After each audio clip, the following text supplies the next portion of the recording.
Live from Minute Maid Park in Houston, Texas, Fox Sports Houston brings you Houston Astros baseball. Tonight it's Game 2 of this 4-game series. The Astros meeting the Washington Nationals. Good evening, everybody. Bill Brown and Jim Deshaies. The Astros took a drubbing yesterday. Now there's been a change since that game. Chris Sampson on the disabled list. Casey Daigle replaces him in the bullpen, JD. Well, the Astros could use a little help in the bullpen. Short starts 3 of the last 4 games last night because Roy Oswalt was ejected by home plate umpire Billy Hahn. So a lot of work for the bullpen last night. And Brett Myers takes the hill tonight. That's a good thing because he's been very durable, very consistent this year, giving the Astros at least 6 innings every time he's gone after the hill. First inning has been a little bit of a bugaboo for him. 10 of the 24 runs he's allowed have come in the first inning, and he kind of works contrary to what you would expect. With each successive time through the order, he gets better. Normally we talk about the hitters when they see a pitcher the second or third time improving. That has not been the case. He's been able to make the adjustments. So far, so good for Brett Myers in 2010. Coming up from Minute Maid Park, Michael Bourne and the Astros go out against Craig Stammen, the starter who pitched a complete game in beating Houston here last year. We'll see Game 2 of this series in just a moment.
Texas Ford dealers and the 2010 F-150. By Jack in the Box. Try Jack's new grilled breakfast sandwich. And by the Progressive Insurance Group. Call 1-800-PROGRESSIVE today. Very warm and sultry day outside. Inside, the air conditioning is going, and it's Washington and Houston in Game 2 of this 4-game series. The finale will be an afternoon game on Thursday. The Astros try to get back in the win column tonight. And they have Brett Myers on the mound. Their team is on the field, ready to go out after the Nationals. Whose starting lineup for Jim Riggleman is brought to you by Capital One. It's Tristan Guzman at second base leading it off. Niger Morgan plays center field with Ryan Zimmerman batting third at third base. Adam Dunn is the first baseman, the cleanup man, followed by Josh Willingham in left field, leading the league in on-base average. Ian Desmond is the shortstop with Roger Bernardina in right field. Will Nieves is the catcher for Craig Stammen. Brett Myers for the Astros tonight. making his 11th start. 3 wins, 3 losses. A very good 3.22 ERA. 67 innings. He's walked 23, punched out 49. League hits 284 against him. And 6 innings or more each and every time he has towed the slab here this year. Christian Guzman goes for the first pitch, puts it in the air, and that's a long run for Michael Bourne. Way back into right center field. Bourne is there on the game's first pitch. There's an action play from the center fielder. Christian Guzman was thinking 3 bases for sure when he touched that fastball. Jumped all over it, but in this big yard with all that real estate to cover, Michael Bourne able to track it down. How sweet is that for Brett Myers? Let's take a look at Michael and the rest of his mates out there defensively. It's brought to you by Mercedes-Benz. Bourne is flanked by Pence and Lee. Infield of Feliz, Blum, Keppinger, and Berkman. Kevin Cash does the catching. Roger Morgan takes strike 1. Morgan at 253 with no homers has 8 runs batted in. And gets a breaking pitch from Myers to make it no balls, 2 strikes. Gary Darling is the home plate umpire and the crew chief. Morgan in last night's game got going with 3 hits and a walk. He hits this one to Hunter Pence. Guzman, by the way, is leading the league in hitting at 327, and here's what prevented him from bumping that up a notch. Where triples go to die. Michael Bourne's glove on the run. Make sure those legs are loose for the first pitch. That is the truth. You've got to be ready to go with that first pitch. Never know what's going to happen.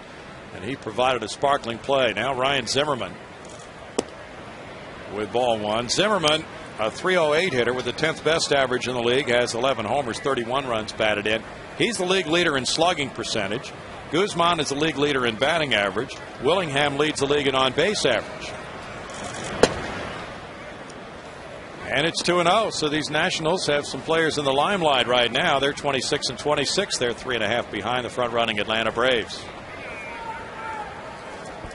Zimmerman really is at the core of what they do offensively, and he's hit Myers well in his career. 2 balls and a strike. 13 out of 36. That's a 361 batting average. A couple of home runs, 5 walks for Zimmerman off Brett Myers. 111 pitches and a no decision against the Brewers last time out for Brett. The Astros lost the game in the 10th, 4-3. He led when he left the game, 3-2. 3-1. It's been tough for these Houston starting pitchers to get victories on a club with a 17-34 record. The starting pitchers as a group are 10-30. Bud Myers is 3-3 with a 3.22 ERA.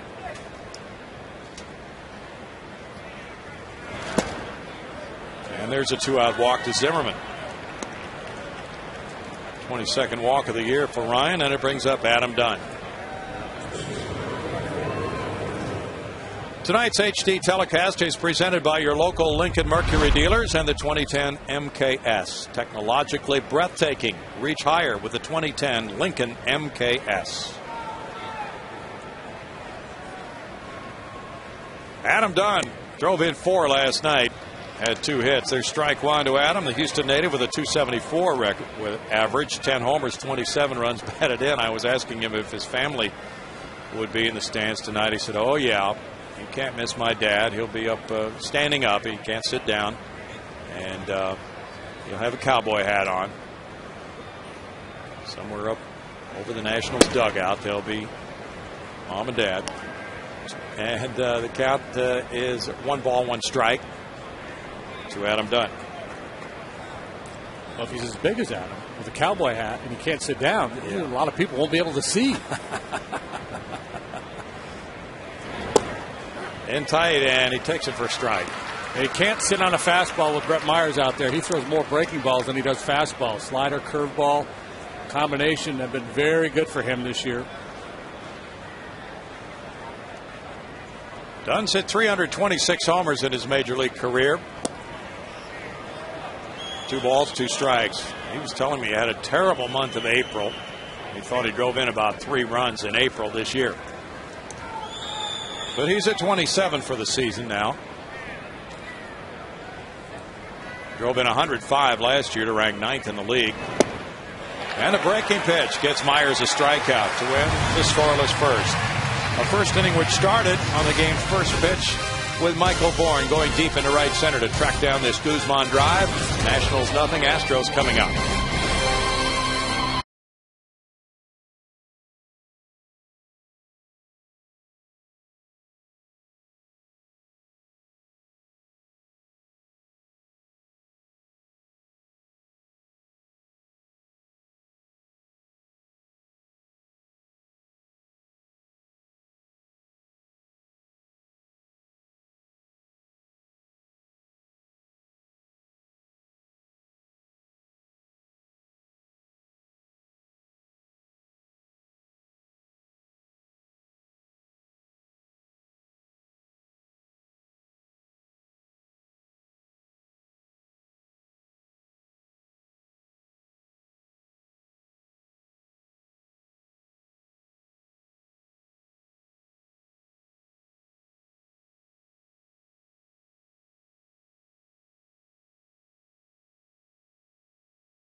Coming up, and we look at Brad Mills' lineup card for this game tonight. It's Michael Bourne in center field, Jeff Keppinger at second base. Capital One shows you the number 3 hitter Lance Berkman at first base. Carlos Lee's the cleanup man in left field. With Hunter Pence in right field, Jeff Blum at shortstop tonight. Pedro Feliz at third base. Kevin Cash the catcher for Brett Myers.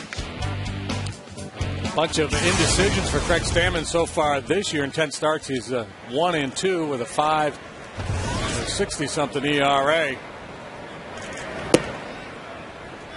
0-1 to Bourne. Fastball, curveball, slider, changeup. Numbers 5.60. The earned run average. Not an overpowering guy. 26 strikeouts in 54 2/3 innings. Velocity, not major league average. Has to spot the ball, mix in his breaking stuff. Pitched to Dandy here last year. The only complete game of his brief career. Came here last July. That was a 13-2 win here, in which he gave up 9 hits, walk 1. Bourne looks at that one. It's good for a strike. 3-1 to Michael. Michael at 272 has driven in 8. He had a hit and an RBI triple last night, and he's on with a leadoff walk. 14th walk and 54 2/3 innings for Stammen. Well, Michael Bourne drew a leadoff walk last night. Came around to score an infield single by Carlos Lee. I don't know the percentage, but it seems like a pretty good percentage of Michael Bourne's walks come leading off ball games. Yeah, sure does. It's the 23rd time he's walked this year. I'd be surprised if 8 or 10 of those were leading off the game. Jeff Keppinger, 293 with 18 runs batted in, is tied for third in the league in doubles with 16.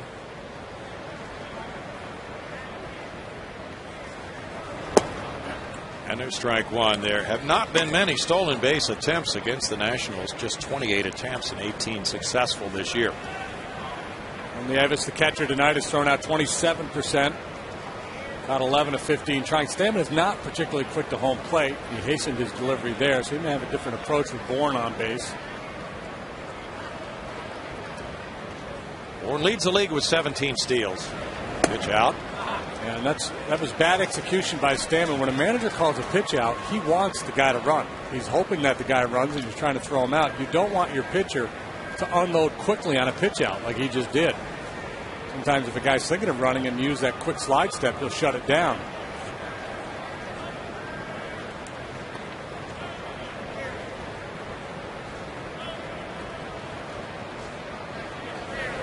Bourne was leaning back toward first that time. The pitch in the dirt, it's 2-1. He had his weight on his left leg.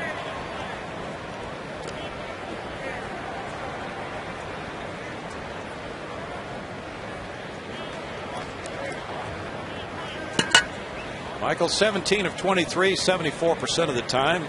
It has worked for him when he's run. Well, the way Stammen's trying to hurry his delivery and the quality of the pitches he's made so far in this at bat, Michael may be more valuable standing at first base right now than on second, because he clearly has Stammen's attention. Yeah. And Keppinger likes that hole on the right side of the infield. He can steer the ball through that hole. 3-1 now to Jeff. On this occasion, though, it's an aggressive count for Jeff. Yeah, this is a good running count here because Keppinger has a good eye, so if it's out of the zone, it's ball 4. If it's in the zone, you can count on Keppinger to make contact. Keppinger rips a line drive foul. Now 3-2. The Astros have been outscored the last 4 games, 41-14. Congratulations, you've won a baseball. Everybody in that uniform happy to see the month of May come to an end after a 9-20 record. It was the worst month in club history, a .310 winning percentage.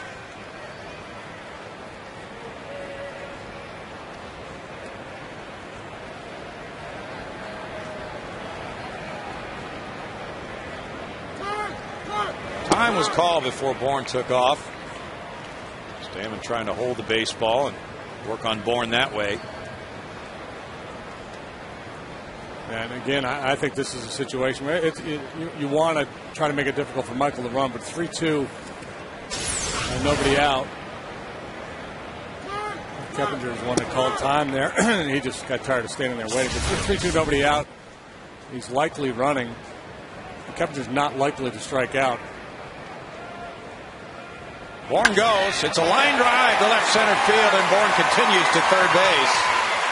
Willingham gets it in towards second on the single by Keppinger. And so my point being, if you're pitching in that situation, you kind of know the situation. You're not a strikeout pitcher. You got a contact hitter.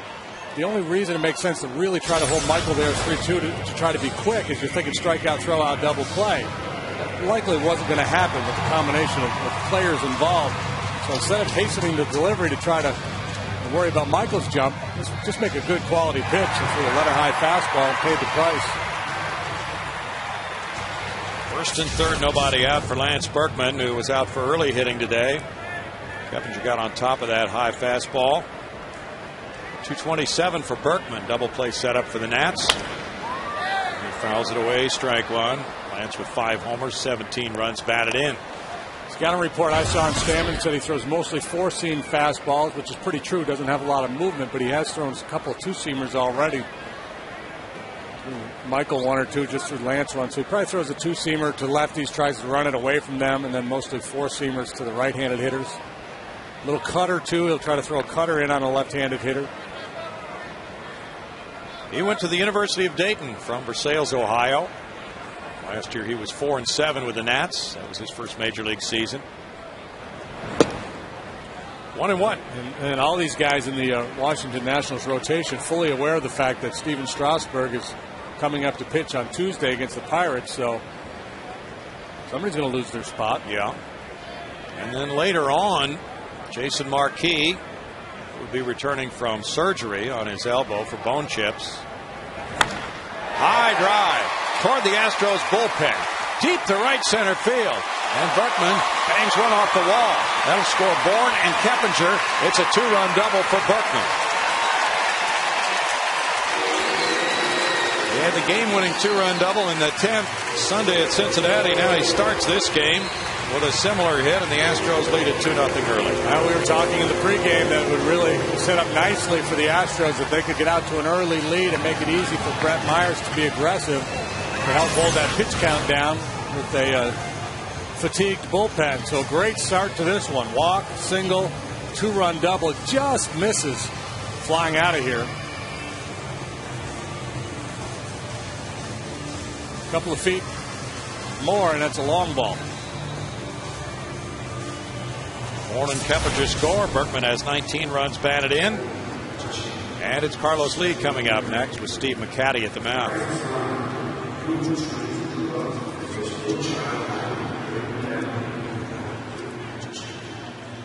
Nationals got a good start last night. Or yesterday afternoon from Luis Atilano, he gave up 3 earned runs in 6 2/3. They needed only one relief pitcher in the game, Tyler Walker. Carlos leads the batter at 206. He has 5 homers. He's driven in 21 runs. Carlos had an RBI single in 4 at-bats yesterday. Strike one. Stammen, his last time out on Thursday at San Francisco, got a no decision, but pitched well, 2 earned runs in 6 1/3 innings.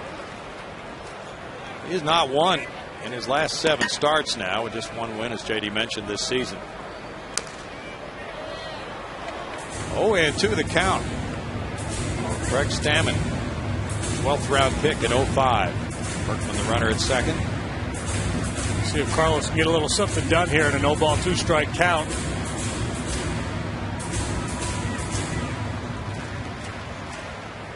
Stammen's second start of the year at Philadelphia was a short one, 1 1/3 innings. He gave up 7 hits and 7 runs in that one.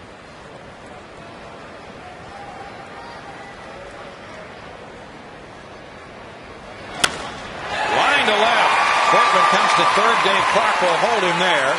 Willingham with a throw in over Zimmerman. And it's a single for Lee on the 0-2 count, and 3 consecutive hits for the Astros. 4 straight men have reached base. Yeah, Stammen tried to climb the ladder with a fastball. The pitch not working for him so far tonight. Keppinger jumped on one, and now Carlos. See, that's where Nieves wanted it. He wanted that high fastball, but probably didn't get it quite high enough, maybe not in enough. A good swing of the bat by El Caballo. That's first and third for Hunter Pence. Nationals set up for a double play again with Pence a 271 hitter. He lays off, and there's ball 1 from Stammen. Hunter was 0 for 4 yesterday as the Nationals broke his 7-game hitting streak.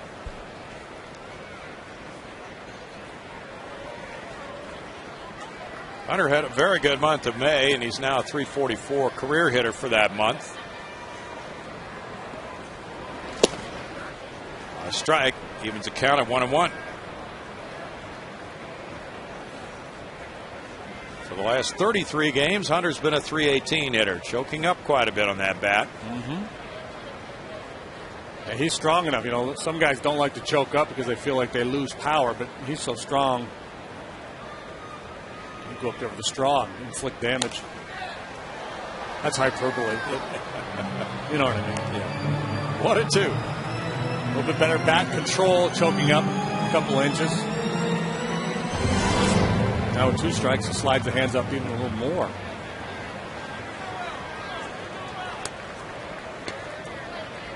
Well, he's using the thick part of the bat.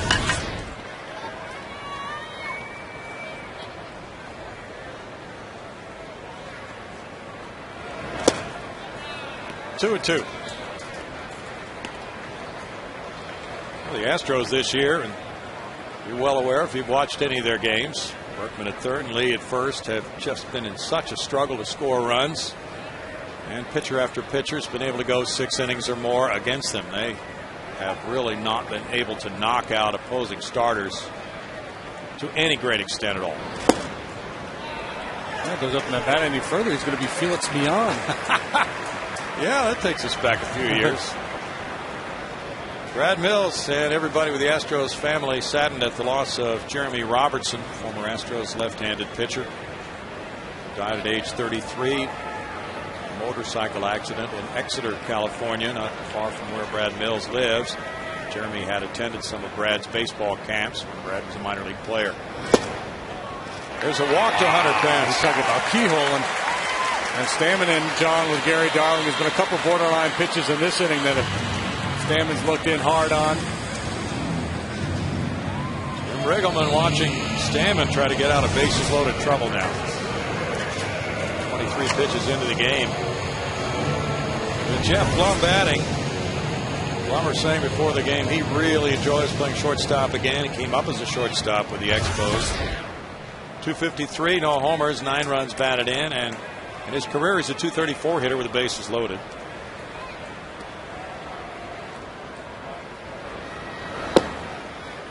And strike one. Of course, in the last few years in Montreal, this club was being run by Major League Baseball, but then found an owner to move it to Washington. And hard times followed there. The farm system wasn't much. It had been depleted, but now it seems the tide has turned. The last 2 seasons, they lost more than 100 games. This time last year, they're close to 20 games below 500.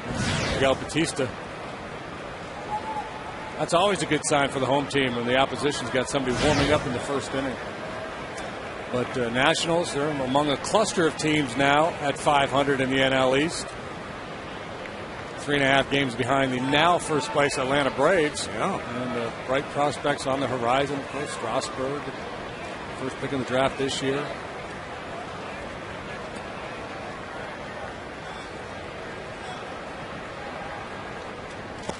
In the dirt, 2-1, and Stammen and the others you mentioned in the rotation looking over their shoulders perhaps a little bit at the return of some injured pitchers. Jason Marquis, we've heard the name Jordan Zimmerman, he may be back as well in another month or so. And then of course Strasburg due to pitch June 8th for them at home against the Pirates, so there could be big changes very soon in this Nationals rotation.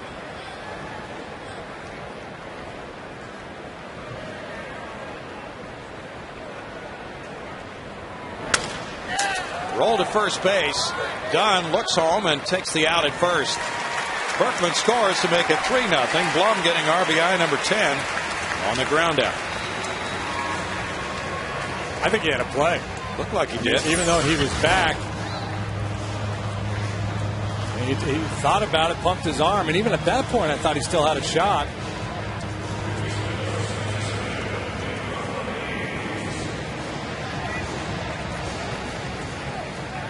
Maybe he just didn't feel like he had the angle with Blum coming down the line. That ball hit right down the line, and he would have had to step to his right perhaps. Didn't want to try to throw it over Blum's head for fear of making an errant throw, and just decided to take the shore out. Intentional walk order to it's a flutter ball to Pedro Feliz, ball 1. Pedro at 213 with 2 homers, 16 runs batted in. He had a couple good swings yesterday, went 2 for 4. So it'll be Kevin Cash with the bases loaded and 1 out on his pitcher on deck. And Stammen knows he's in jeopardy of being lifted from this game. It's a bad feeling when you're out there early and you're getting knocked around a little bit and you don't have your bearings yet and you're just hoping to get through an inning, and kind of like a boxer. Took one on the chin in the first round, just trying to hang in there to get to your corner. And I don't want to overstate it, but I think Michael Bourne is the whole key to this inning. And the fact that he was able to draw the walk, and then Stammen working so hard to hold him close, not really making quality pitches to Keppinger. That set everything up here in this inning. John McLaren's the bench coach. He has roots in this area. And now it's Kevin Cash.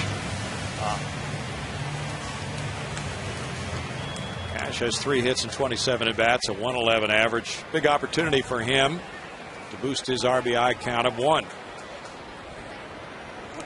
Brad Myers on deck.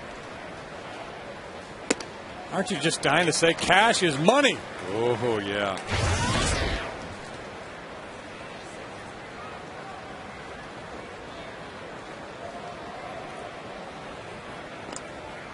Brad Myers waiting and hoping that Cash can come through with a score already 3-0. Cash bounces 1 foul. 1-1. Carlos Lee, Hunter Pence, and Pedro Feliz, the base runners. Just looking back at the Milwaukee series, Dave Bush went 5 innings against the Astros. Chris Narveson 4. But a lot of pitchers have settled in against the Houston club this year. Foul back. And the Astros had a lot of series first month or so of the season against the top pitching teams in the league. So you knew it was going to be tough. Now that the schedule, at least in terms of the opposing pitching, has softened somewhat. Brewers don't pitch well. This club not so good. Well, there have been a lot of 6, 7, 8 inning performances, though, by the opponents. And as you mentioned, a lot of those pitchers are the top pitchers in the game. There's a strikeout. Stammen gets out number 2. Now it'll be Myers. And snaps off probably his best breaking ball of the inning. Kevin just a little anxious there, trying to drive in a couple of runs. Myers has 1 hit in 20 at-bats. It's a hard 050, though. He could easily be hitting 087. Well, he's cheating. He was thinking grand slam. Yes, he was looking middle in. He was opening up that front side. He was going for the whole tamale. He wanted to hit the boxes. Crawford, that is. 1 ball, no strikes.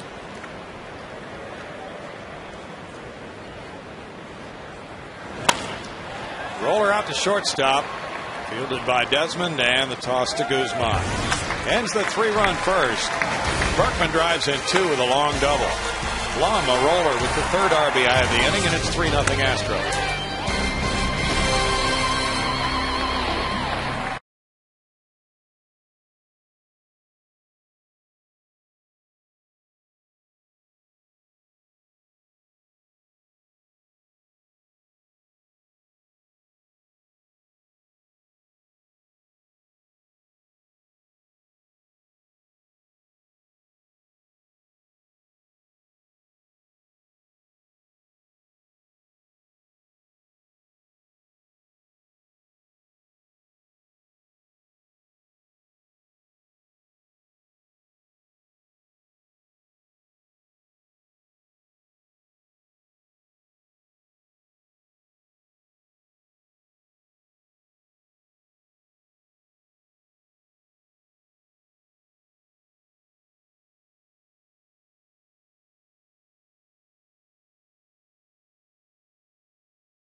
Fox Sports Houston and the Texas Department of Transportation want to make sure you are safe this summer. Just log on to foxsportshouston.com and send us a photo of you or a friend wearing your seatbelt.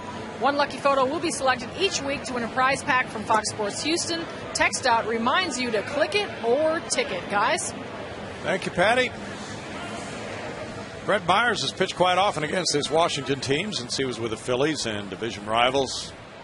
In the NL East, squared off quite often. He's pitched 33 times, 22 of them as a starter against this club with a 10-9 record and a 4.18 ERA. Now as he takes them out in the 2nd inning, he leads 3-0 facing Josh Willingham. Willingham takes ball 1. Willingham with a .438 on base average is the league leader. He's hitting .282 with 10 homers, 35 runs batted in. And he's tied for the league lead in walks with 39. Good solid player on pace to have his best year in the major leagues. Guy who's very disciplined, doesn't chase many bad balls at all. He had 2 hits and 2 walks yesterday in the 14-4 Washington win. That was in the air foul. See, that's when we talk a lot about strike zone judgment, plate discipline, and things of that nature. It's not just about taking pitches; it's working counts, and then taking advantage of those counts. That was a great example. 2-0, sitting on a fastball, good aggressive hack. He's out front, yanked it foul. But that's what you like to see as a hitting coach: a good aggressive approach and a hitter's count. And that's a call on the outside edge for 2-2. Home plate umpire was a big issue last night. Billy Hahn, Roy Oswalt got into it. Hahn ejected Roy. And Hahn was pretty tight out there. Berkman underneath the pop-up. 1 out.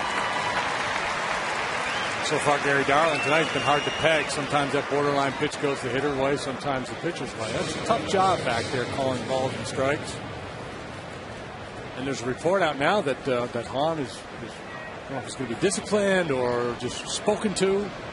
I think the term was stern talking to, I think was the quote I saw from umpiring supervisor from MLB. I guess it was just because they felt like he was too combative last night. Okay. I don't know all the details. Strike to Ian Desmond. Desmond, a .261 hitter, has 4 homers, 27 runs batted in. He drove in a couple yesterday. Mark Berman, Scoop Berman was all over the story. Was he? Yeah. Well, we've heard that the umpire supervisor, Charlie Relaford, is here tonight. According to the story, he will be addressed in a very stern way. Okay. This was Bob Watson who was talking with Mark Berman. Okay. 1-2. I talked to Roy a little bit about the game last night. Pull, and there's a play by Jeff Blum, and he gets up and fires him out. And Blum really with quick reaction to the backhand side that time. Got up and made a strong throw, 2 outs. Jeff may be a little bit below average in terms of range at the shortstop position, but in terms of a reaction play like that, you know, as a third baseman, you get plenty of that. And he's very good at third and was very good here. Sure was.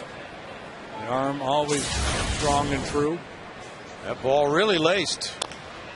Roger Bernardina fouls it. There's strike 1. Bernardina, a .241 hitter with 2 homers, 12 runs batted in. A real speed merchant. He's from Curacao. 25 years old. Had just 4 major league at-bats last year and 76 the year before. Still qualifies as a rookie. Curacao, Andrew Jones, isn't that where he's from? Yes, it is. The Dutch Antilles.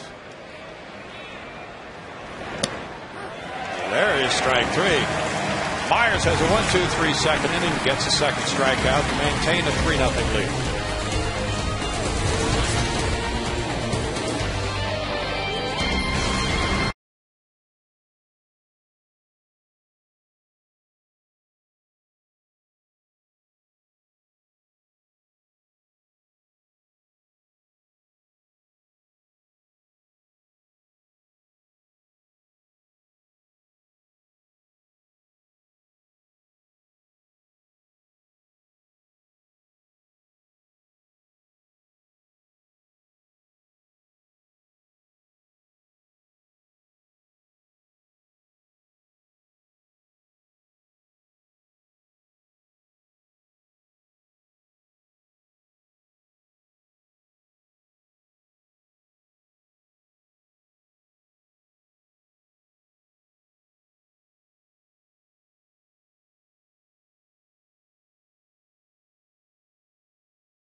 It's 3-0 Houston, bottom of the second inning. The Astros batted around in the first. Now Michael Bourne again leads off in the second inning after he drew a walk.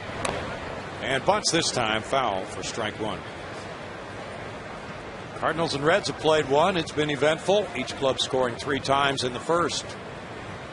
Scott Rowland hit a 3-run homer for Cincinnati against his former mates, P.J. Walters and Colby Rasmus hit a 2-run homer, his 8th of the year. Adam Dunn with a play, 1 out. Fans, here's your chance to be part of the excitement of the all-new Chevy Malibu Diamond Edition. For your chance to sit in a suite for an upcoming Astros game, courtesy of your Houston area Chevy dealers, log on to foxsportshouston.com and click on the Chevy Malibu Suite Night giveaway link.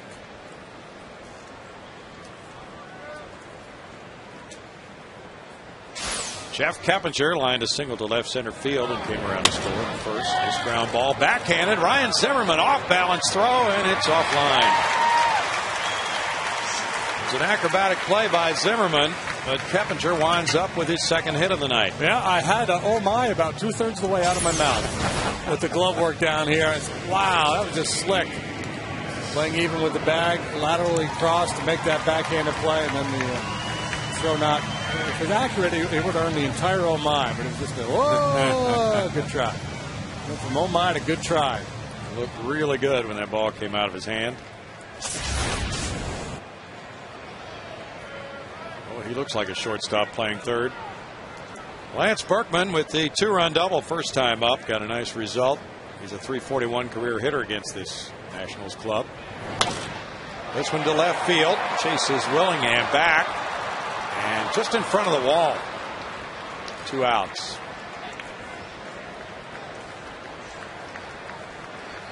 Lance has hit the ball to right center. That time he goes to left. They started with that 2-seam fastball moving away that they threw him last time. Didn't quite get it on the fat part down towards the end of the bat a little bit, but he's had 2 just misses tonight in terms of home runs. The double high off the wall, and that one got an inch away from the sweet spot of the bat. Might have had a home run there. Carlos Lee singled over shortstop in the first inning. Cubs are leading at Pittsburgh 2-1 in the bottom of the 6th. Xavier Nady hit his 3rd home run for Chicago. Garrett Jones, number 7 for Pittsburgh. It's Ted Lilly on the mound for the Cubs. So he should be pitching Sunday here then. Probably. Cubs do have a day off, though, you said, right? Yeah, they're off Thursday. And they're going to put Zambrano back in the rotation. He pitches tomorrow, so we'll miss him. Yeah, I suspect we'll see Lilly. I don't think he's probably been pitching the best. We'll probably keep him on his regular turn. Well, Silva's been really good. I think we see him, too. I think it's Wells, Silva, and Lilly. Crack bat roller. Zimmerman gets it to second for the force to Guzman. And it's no runs a hit and a man stranded after 2, 3-0 Astros.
2.5 games behind. Will Nieves is the batter, and he takes strike one, leading off the third inning. A 194 hitter with 1 homer, 6 runs batted in. Pudge Rodriguez on the disabled list is not on the trip, and the Nationals didn't want him making the long flight. I think he's out with a hamstring injury. They didn't want that tightening up on the airplane for Pudge, but he's due to return when they get back home during that next homestand.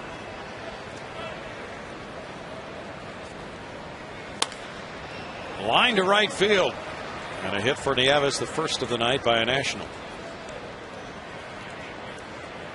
The Astros have extended Price Matters days presented by HEB, now available every Sunday through Thursday home game. You'll get a View Deck 2-ticket hot dog, HEB chips and soda for only $10, or you can upgrade to a field-level bullpen box seat for only $10 more. Why don't you check it out at Astros.com. Craig Stammen is a good hitter, 6 for 18, squaring to bunt, and does so and fouls it. Stammen has driven in 4 runs. 2 of his 6 hits have been doubles, and he has 3 sacrifice bunts. In the Atlanta 3-run first, it was a home run by Troy Gloss, his 9th of the year, a 3-run shot off Hamels. Fantasy Club is rocking tonight. Ooh. Roland and Gloss. Wow. There you go, fellas. There'll be a little something extra in the mail for you. Tim Hudson pitching for the Braves. Well, he's your guy. Yeah, that's right. You drubbed me last week, though. You can beat up on somebody else this week, pal. In the dirt, 1 and 2. Yeah, my club's been pretty strong. You are just romping. Stammen, one of those guys that when you defend the bunt, because he is such a good hitter, you can't be quite as aggressive charging with him as you could some other pitcher / hitter. This guy pulls it back and takes a whack. You got to be careful. See, I told you. Yeah, you're right. He struck him out. That's number 3. Well, the numbers were there to support you. No, he's a good hitter. Just got beat by a good pitch. Out front, that's a good swing. He looked like a real hitter even when he missed. Isn't that the truth, though? A pretty swing is a pretty swing. Yeah, you can tell. See a guy like Ted Williams swing and miss at a pitch. It's still a beautiful thing. Guzman, the batter, and there's strike 1.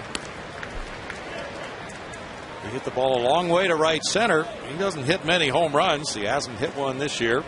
Michael Bourne prevented probably a triple by Guzman. He hits a lot of those. Bounces this one. Berkman has it. Gets it to Blum, and the return throw not in time for a double play. 2 outs. Guzman runs well. 2 long throws required on that one. This might have had a little bobble. Let's see. It took a little hesitation here as he got it out of his mitt. Wanted to make sure he had a good grip on the ball. You don't want to be in such a hurry that you airmail the throw. You got to make sure you get that lead man.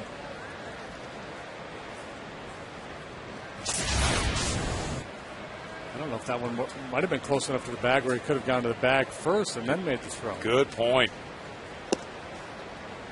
Strike to Niger Morgan. Morgan hit a fly ball to right in the first inning. Named for the Niger River, 3rd longest river in Africa. Niger is the Latin word for black, we've been told. 1-1. That pitch was right on the Niger. Right on the black, but you know, we talk about that all the time. That pitch was on the black, but the black is not part of the strike zone. There's no black, is there? No. It's a mythical part of the plate. Yeah. Well, people in baseball talk about pitches on the black because they're well placed right on the edge there. Well, I think that at some levels, you know, the plate used to have that black edging around it. Mm-hmm.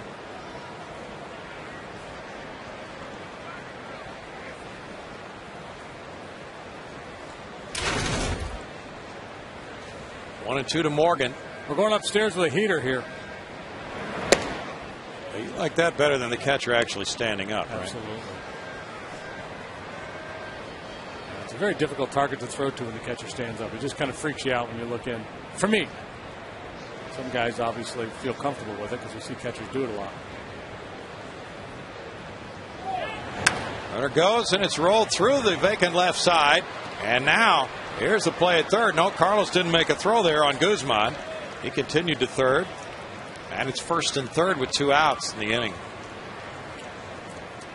Now Guzman moving with the pitch. Blum had coverage. That opened up that hole on the left side. And Nyjer Morgan, who had really been scuffling, had a nice night last night. And now 1 out of 2. He lined out first time. And now this base hit through the hole. Carlos thought about it. And Brad Mills talked to Carlos a couple times earlier this year when he thought Carlos was too aggressive trying to nail lead runners and allowing back runners to move into scoring position. And a lesson well learned. I think that was a prudent play right there. It would have been tough to get Guzman, and it would have allowed Morgan to move into scoring position. Ball 1 to Zimmerman. He walked in the first inning.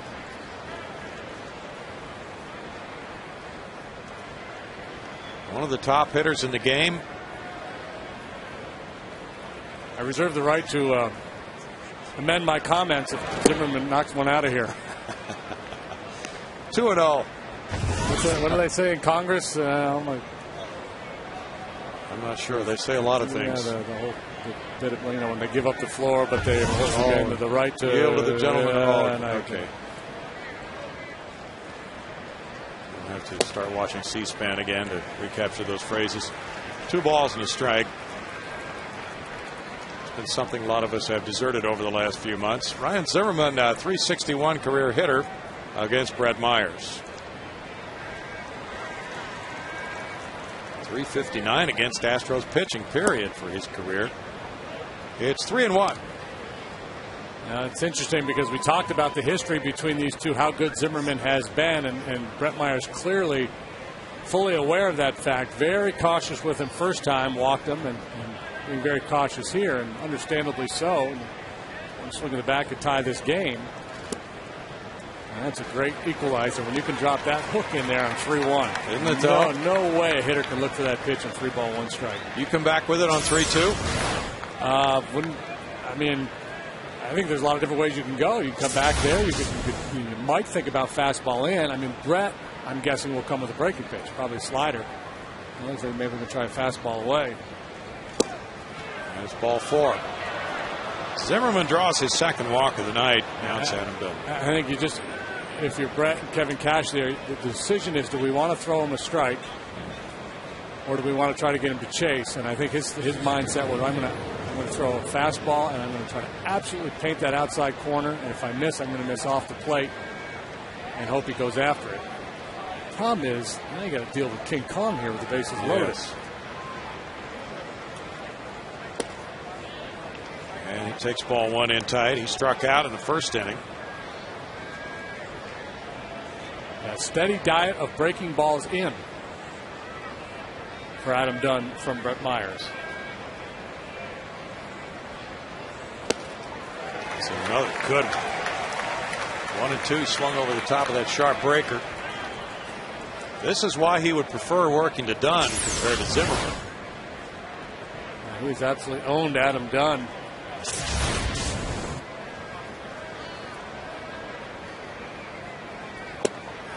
That's over the plate, and it's 1 and 2. He's really carving him up to this point in the at-bat.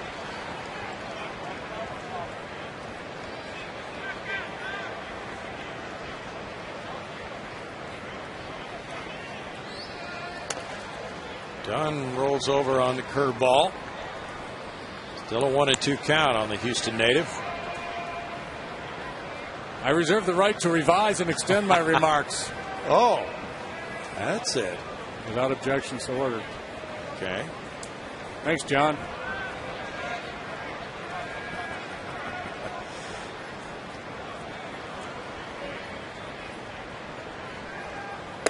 Upstairs, now it's 2 and 2.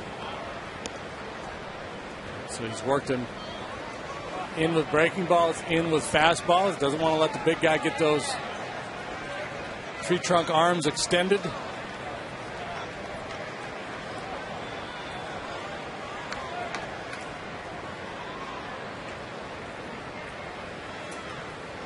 Adam very upbeat about the future of this Washington club.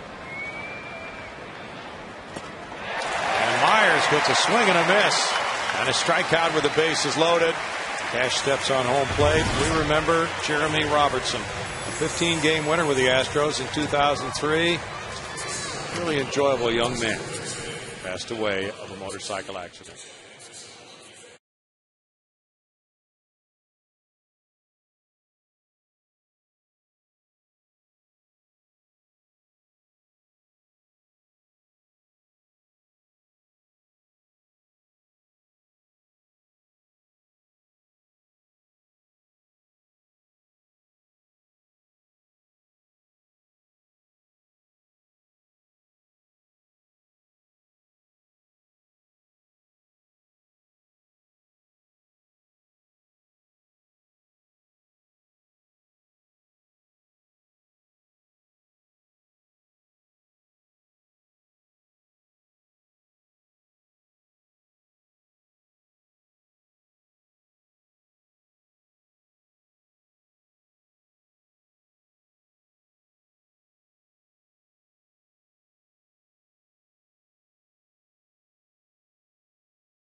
Nothing Astros here in the bottom of the third, and it's time now for a progressive fan of the game. And there was perhaps no bigger or better fan in the game in the history of Astros baseball than Sofia Garza. I'm going to show you her picture right here. Sofia passed away a week ago today. She's been on our show. She's been on these telecasts many times. Huge Astro fan, and I'm joined by her partner, her sidekick, sometimes called her granddaughter, all kinds of things. Eugenia, you were a great friend of Sofia's.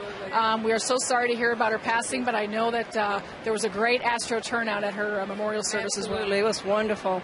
I was so pleased that Mr. McLean sent I believe his name was Gene Dias, to read a letter from Mr. McLean that was very, very nice. And Cheo was there, Bill Cannon, Jeff Troncoso, and of course, so many Astro fans were there, Patty, wearing our Astro attire. I wore my Astro T-shirt. We talked about it, and we all went, and it was so Sophie. Everybody there, they had her with her Houston Astro T-shirt with the sequins. That was so Sophie, and it was just wonderful. And of course, she's a big loss to the Houston Astros, and she called them all of her boys.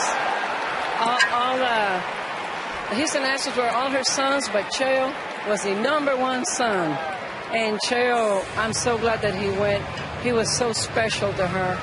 And I know she's been going to games since way back before the Astrodome. She didn't miss a game for years and years and years. And you were telling me a great story. Unfortunately, the passing of Jose Lima just days apart, and they had a special relationship as well. Exactly.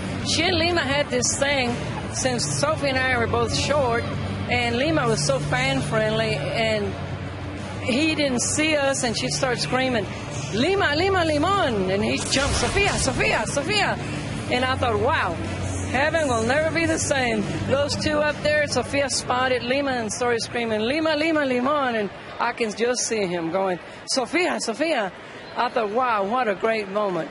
And anyway, she'll have plenty. I'm sure there's baseball games in heaven, and I'm sure Miss Sophie's right there and probably asking for autographs. There's no doubt. She had quite the collection.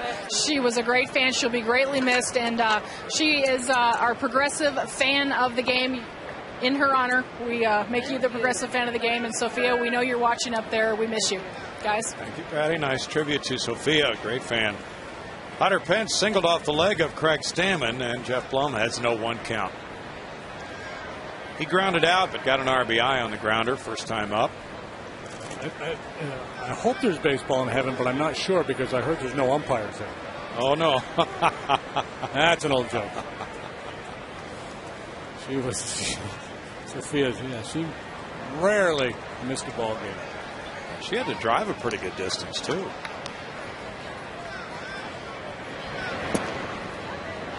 1. That makes it 1 ball, 1 strike. Checking back for the Astros hitters, knocking pitchers out of games early. Well, other than 4 innings, you have to go back to April 25th. Charlie Morton of Pittsburgh went 3 innings in a Houston 10-3 win here. That's probably one of Charlie's longest outings of the year, too. Might be. I don't mean to be facetious, but he has really scuffled. Yeah. Hunter Pence takes off, and it's fouled. And the day before that, Chris Jakubauskas was, of course, had to be helped off the field when Lance hit the line drive off his head. He went 2/3 of an inning. Literally knocked out of the game. Yeah. 1 ball, 2 strikes on Jeff Blum. 3 runs on 5 hits for the Astros. Well, they've been averaging 3 runs per game this year. And they got their 3 in the first. Now trying to really make it a nice evening.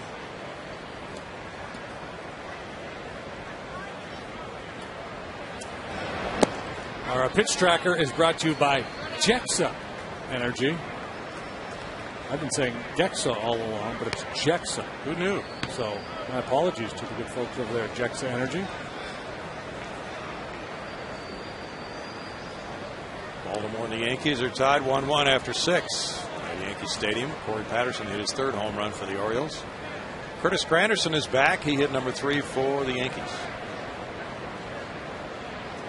That's a Curtis Dranderson. Well,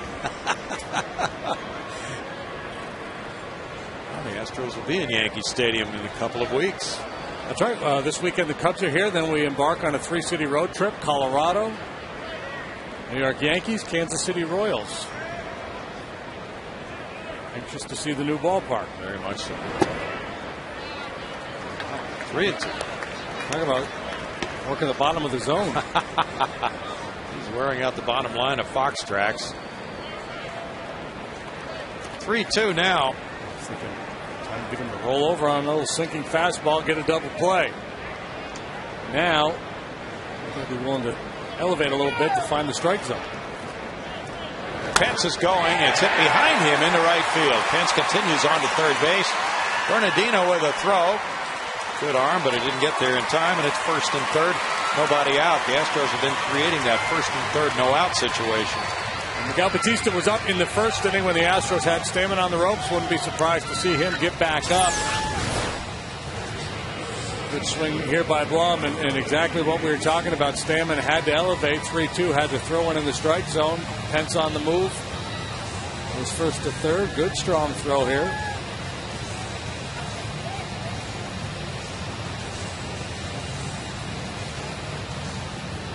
Sure he kept it low so the back runner couldn't advance. Blum at first, and it's Pedro Feliz batting. Feliz drew an intentional walk first time he came up. Kevin Cash on deck. Now the middle infielders walk in closer. And there's strike 1 to Feliz. It is Miguel Batista working once again in the bullpen for Jim Riggleman's club.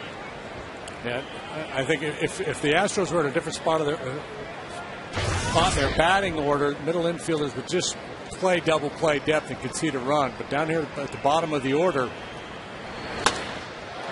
fly ball right. Bernardino back. Pence tagging. Blum tagging. Blum will hold his position. The throw goes into second. Sac fly. Feliz delivers his 17th run batted in, and it's 4-0 Houston.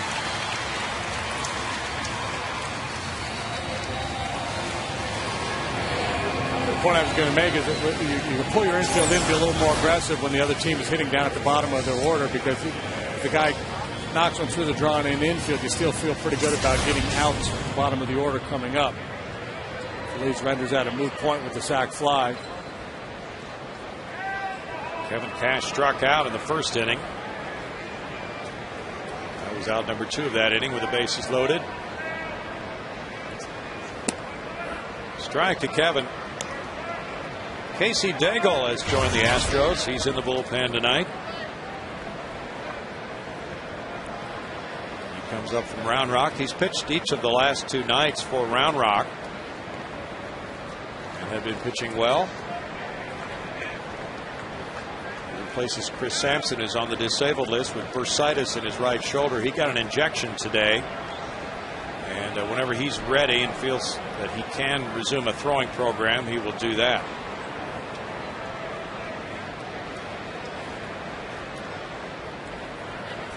Cubs lead 2-1 after 7 at Pittsburgh.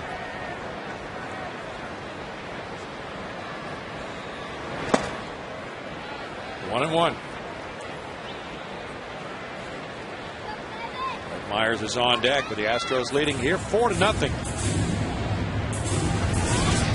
These two teams split their 6 games last year. 57 pitches for Stammen so far. Strike to ball ratio not particularly good. He's walked 3, plus he's been behind in the count to a number of the Astro hitters. Just doesn't seem to have that one put away pitch. Here's we'll talk about trying to identify an opposing pitcher's out pitch. Whether it's a Trevor Hoffman changeup or Carlos Zambrano with his sinker maybe back in the day. And you got a guy like Ubaldo and he's got like 3 out pitches. Yeah. How about his start this year? 10-1 with an ERA under 1. It's like 70 something. Yeah. Blum's going, one hopper to third. Zimmerman took a look at second through the first. I saw a note today, 10 wins with an ERA below 1 3 times in history. Yep. Walter Johnson, Juan Marichal, and Ubaldo Jimenez. Not even Bob Gibson. That in 68. Brett Myers has a runner at second at 2 outs. He bounced into a force play in the first inning. It was really fun to watch the end of that game with Jimenez being visited at the mound by Jim Tracy. He was at about 120 pitches. They left him in. And strike 1 to Myers. Blum at second base.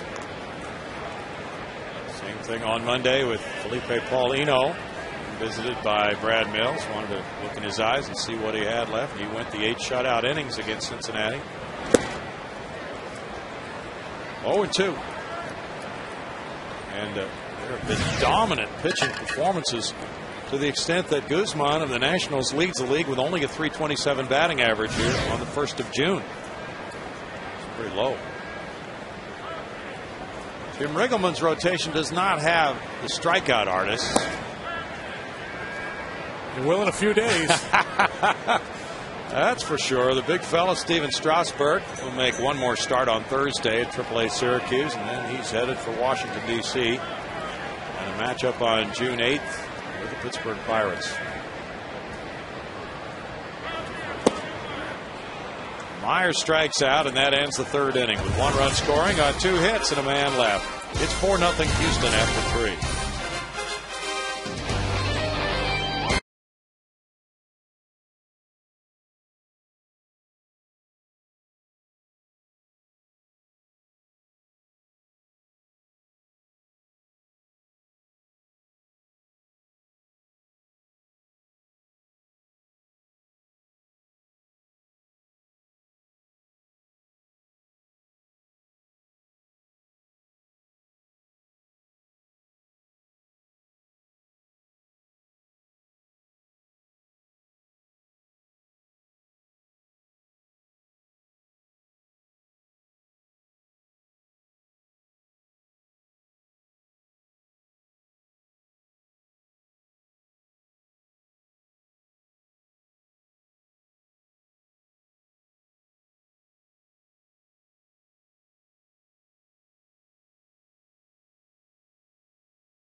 Astros 4, Nationals 0. And this date in Astros history is brought to you by the MD Anderson Cancer Center, making cancer history. It was June 1st, 1987. This man right here, Jose Cruz, lofts a home run to left in the top of the 10th inning off ex-Astro Frank DePino to topple the Cubs 6-5. JD, you remember that one? No.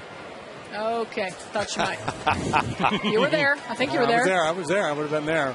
I don't remember it either, Patty. All right, well, Lord knows I don't remember. It was a big moment. Josh Willingham leads it off in the 4th inning. 4-0 Astros. There's strike one. Willingham popped to first in 2nd inning after working the count to 2-2. Pacheco provided many heroics in his career. Kevin Eschenfelder remembers it, guys. He's one up on you. He remembers everything. Really? He does. He's got a mind of steel. We call him Univac. Univac. Better than Unibrow. 2 balls and a strike. Oh. Kevin's face is turning red here as he's sitting next to me. To match his green shirt. Comments, Kevin? No. That was Chao's last year with the Astros, was it not? 87? I believe you're right. Yeah. 3 balls and a strike. And now Myers works to Willingham, who has that good knowledge of the strike zone. And gets a ground ball. Diving play by Feliz. Excellent work. Myers didn't walk him. He let somebody make a play for him. I've talked a lot about Ryan Zimmerman last night and tonight. One of the better third basemen, if not the best third baseman in the business. But Pedro Feliz can pick it. That's a pretty play. Very nice. Interesting the way he really stretched out for that. Like he was sneaking up on an alligator from behind. It's a great shot as he's up on the balls of his feet, ready to react. Yeah. Can't afford to be flat-footed out there. Had that arm outstretched in position to extend it. Ian Desmond with the 0-1. Puts it in the air to center. Michael Bourne calling. 2 down for Myers. Roger Bernardino will be next.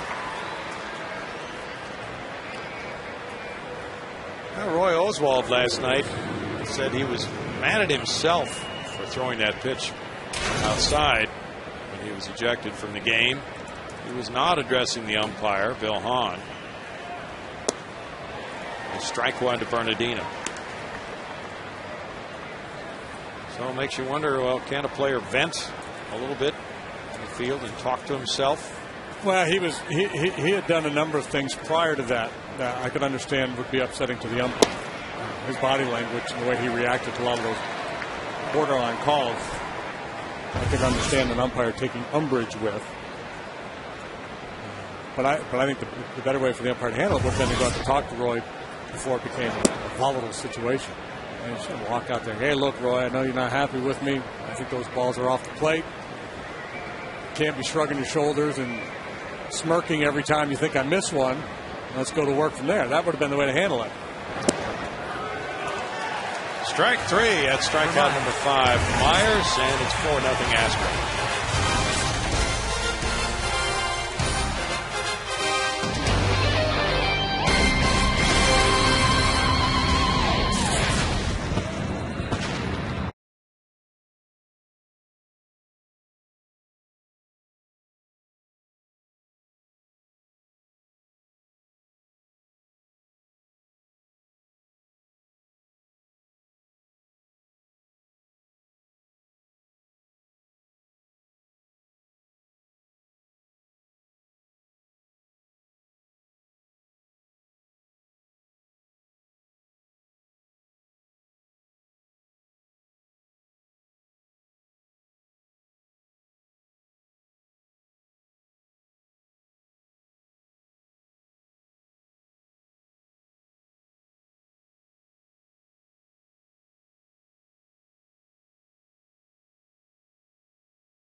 third time in 4 frames. Know who that little guy was? Yep. He came back from break? No. It was Mary Carroll's son, Jacob. Oh, yeah. You see the stage manager up here, Jacob, hanging out. There he is. Okay. High-fiving everybody, officially greeting fans in that section. Dynamic young personality. Unfortunately, we cannot see him right now. Being robbed of vital airtime. Yeah. 1 ball, 1 strike. From Craig Stammen. He walked Michael Bourne, who came around to score in the first inning, and then got a ground ball. Now there is Jacob. Yeah, it's like a ball player. Some techniques. 2 balls and a strike.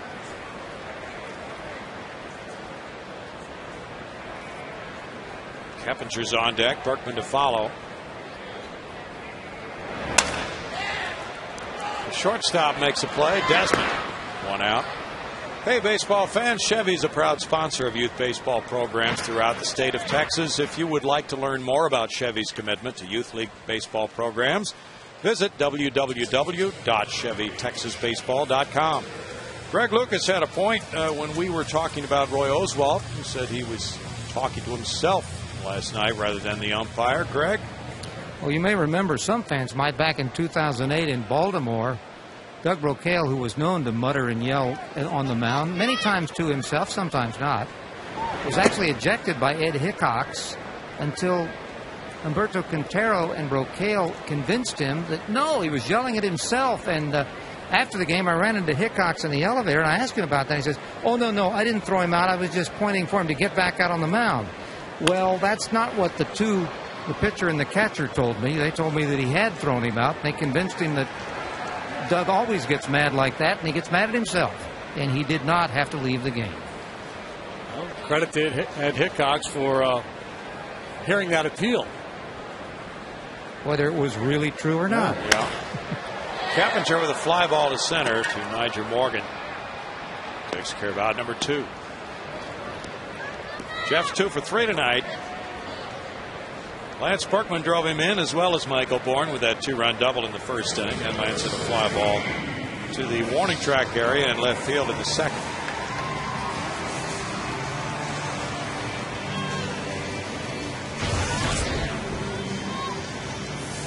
Well, the Nationals may be adding payroll as they go through the season if they stay in the hunt.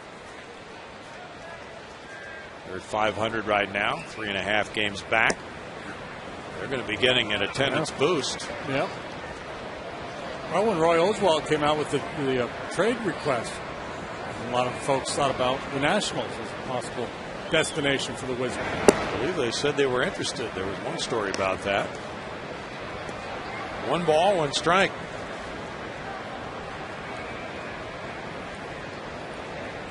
Pittsburgh got 2 in the bottom of the 8th to lead the Cubs 3-2, moving to the 9th now. 1-2. Stammen's due to bat second in the 5th inning. He's been able to stay in this game despite a 3-run first and another run scoring in the 3rd. And he gets Berkman on strikes. Strikeout number 3 for Stammen ends the 4th inning with the score of 4-0 Astros.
is made of. By your Texas Ford dealers, Ford is the best in Texas. By AT&T, rethink possible. And by Gullo Ford and Gullo Toyota, who bring you the 5th inning. Brett Myers throws the first pitch of the 5th inning to Will Nieves. It's ball 1. Nieves single to right field in the 3rd. Myers with the 4-0 lead has allowed 2 singles so far through 4. He's walked 2. Both of those walks, Ryan Zimmerman, and it was a case of Brett just being very cautious. So for the most part, he's been able to throw the ball where he wants to tonight.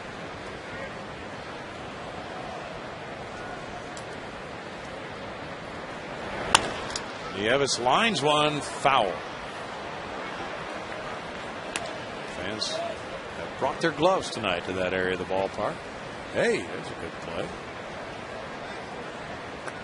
2 balls and a strike. High fives all the way around. Nice. That's some quality work down in the left field corner. Nieves takes the breaking pitch, and it's 3-1 to the 32-year-old receiver who was drafted in the 47th round in '95 by San Diego. So against all odds, here he is in the big leagues. His older brother Mel was an outfielder. You might remember him, switch hitter. He pulls that one fair and into the corner. Nieves heads for second base. Hit it right on the line, it appeared. And he checks in with a double. He's 2 for 2 in this game. Yeah, I think if Brett could do it all over again, he would have been a little more aggressive with that 2-1 pitch. He threw him a 2-0 cripple fastball that he yanked hard foul to get 2-1, and then he tried to throw him a slider and missed. And he got put into that position again where he had to just groove a fastball on 3-1. And Nieves, not a real good major league hitter, but a different hitter. 2-1 as opposed to 3-1 when he can sit on a fastball. Stammen is staying in the game to bunt. Why not? He's been pitching better. He fouls it for strike 1. Yeah. I have no problem with the stay in part. I'm a little bit surprised by the bunt part, again, because he's such a good hitter. And the way Berkman's coming, I think they give him the green light to swing away. They're in the 5th inning on the road, down 4 runs already.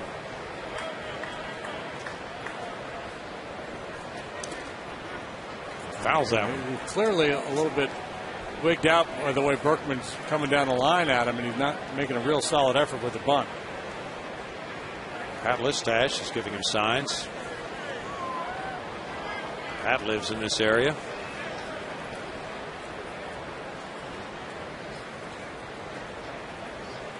There you see Berkman creeping in. He's swinging away and striking out. Strikeout for Myers with an assist to Lance Berkman. Strikeout number 6. AT&T trivia will probably stump us again. Let's see. Is it about Nolan Ryan? Okay. Name the teams Nolan Ryan has no hit. Today's the anniversary of his 4th no-hitter out of 7. Dodgers. Okay. Tigers, I believe. Tigers. Norm Cash story. Good pitch. Well, it wasn't good enough for Gary Darling. It's called ball 1. Toronto. Yeah. Oakland, one of them? Go with it.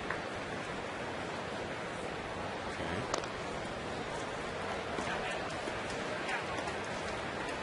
1-1. The rest would be just complete guesswork. Pick a. Kevin knows. Kevin knows everything. Kevin's he knows. like that. He's making notes. I think he's got 4. He's like that little guy in the first grade in the back row with his hand up. Oakland, Detroit, Toronto, and Dodgers so far. Line drive hit to center. We have those. We got those. Come on, man. Kevin. He's getting madder at me by the inning. He's not going to sit by me anymore. Sit by her. She sat by me. He is not your friend any longer, Patty. He's not. He's like my older brother, always pestering me. Yeah. Well, Kevin has to come up with the final 2 because we are out of bullets up here. Michael Bourne got that in. It's 1st and 3rd, 1 out now for Niger Morgan. We were going to guess Kansas City. but that's a pure guess. Morgan's 1 for 2. Single to left in the 3rd inning. A little dribbler here goes to shortstop. Jeff Blum unable to pick it up, and a run scores. 4-1 ball game with Morgan just putting it on the ground. And Blum had to come in and do something quickly if he was going to get an out on that. And Morgan reaches. Yeah, a lot to think about as an infielder here. First and third situation off the bat. You know you don't have a shot on the base runner at home. He's trying to get around the ball. The only option would have been Morgan. Even at that, it would have been a difficult play with Morgan's speed. But that gives you a good look at it there, where he is, and the base runner not yet in your picture. So if he gets it cleanly, he probably gets Morgan, so that's an E6. He gets an RBI on it. It's an error on Blum, his 3rd of the year. Morgan picks up his 9th run batted in, and it's Zimmerman. Ball 1 to him. He's walked twice in this game. 4-1 ball game. The Nationals trying to climb back in it. He walked last time. A similar situation, a couple of men aboard. And then Brett was able to get Adam Dunn to finish the inning. 2-0. This time Zimmerman up there with only 1 out. And again, Brett very cautious with Zimmerman falling behind him. Big pitch coming here. Really is. Let's see what those other 2 teams were. Of the 7 that Nolan Ryan no hit. Okay. We did not get the Twins. And then the Orioles. And we did not get the Orioles. So we got 5 out of 7. What does that get us? It's a solid B, I would say. Okay. These are good. 3 balls, no strikes unless they're in your house buzzing around. 3-0 now with 2 men on. Well, I think he's got a green light here.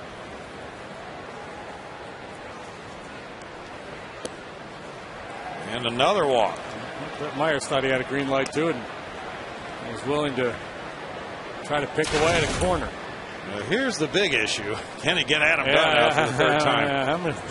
How many times are you going to tug on Superman's cape here? Be able to finish him off. But this is the thing about Brett Myers this year. I mean, he does not get unraveled. The bases loaded. Runners in scoring position. That's when he's been at his best, with runners in scoring position. And tight ball 1 with Willingham on deck.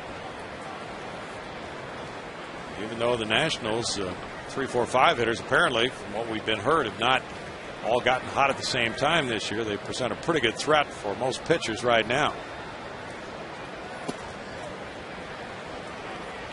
And now the appeal at 3rd is turned down by the Astros, so it's 2 balls, no strikes.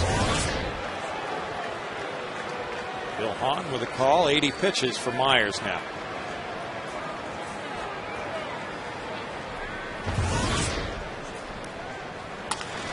Dunn grounds to Berkman. Berkman comes home. Low throw off the mid of Cash. The run scores. Now here's Morgan coming in. 2 runners home on a 1-hop throw to the plate. Berkman kicks at the dirt. And now it's 4-3. An error on Berkman, his 1st of the year. He was the only first baseman not to have an error. And this one is costly. Yeah, sure is. 2 runs come home on the play. Ball sharply hit, so the right play was to go home. He had to hurry the throw. Probably not as much as he did. Cash not able to bail him out and pick it. And Kevin trying to make a play like a first baseman. Obviously much tougher to do with a catcher's mitt than the glove the first sacker uses.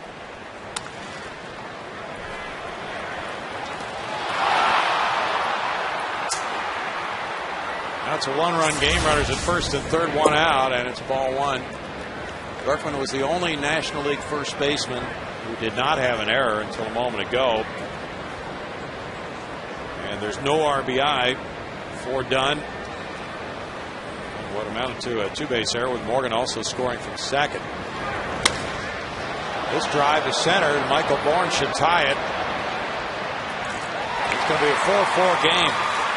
With Zimmerman scoring on Willingham's sacrifice flies. 36th run batted in, and Washington has come all the way back to tie 4-4.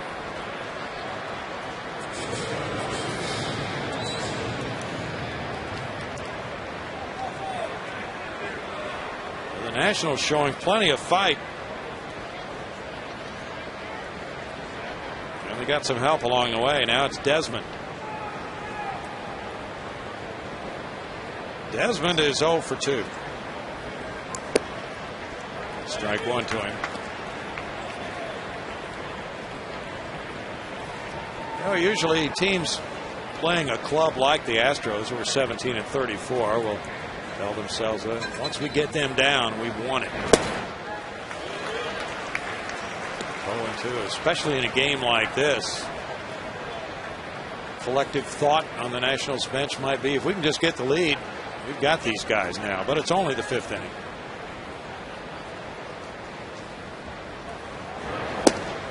I think Jim Riggleman right now feels pretty comfortable with his bullpen. They called the kid Storn up, and he's got a very good arm. Tyler Clippard has been outstanding in the setup role. Matt Capps, the closer, leads the league in saves.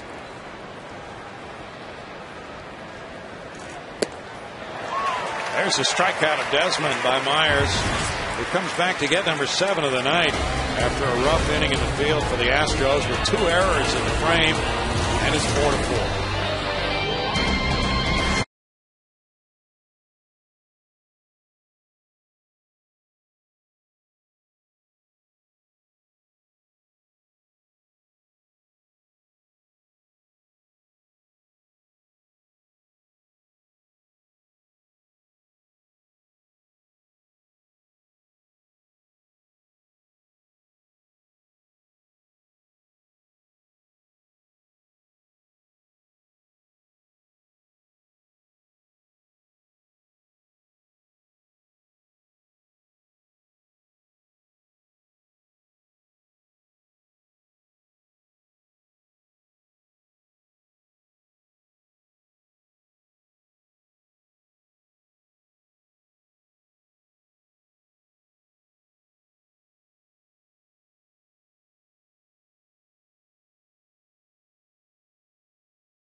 One, 2, 3 inning.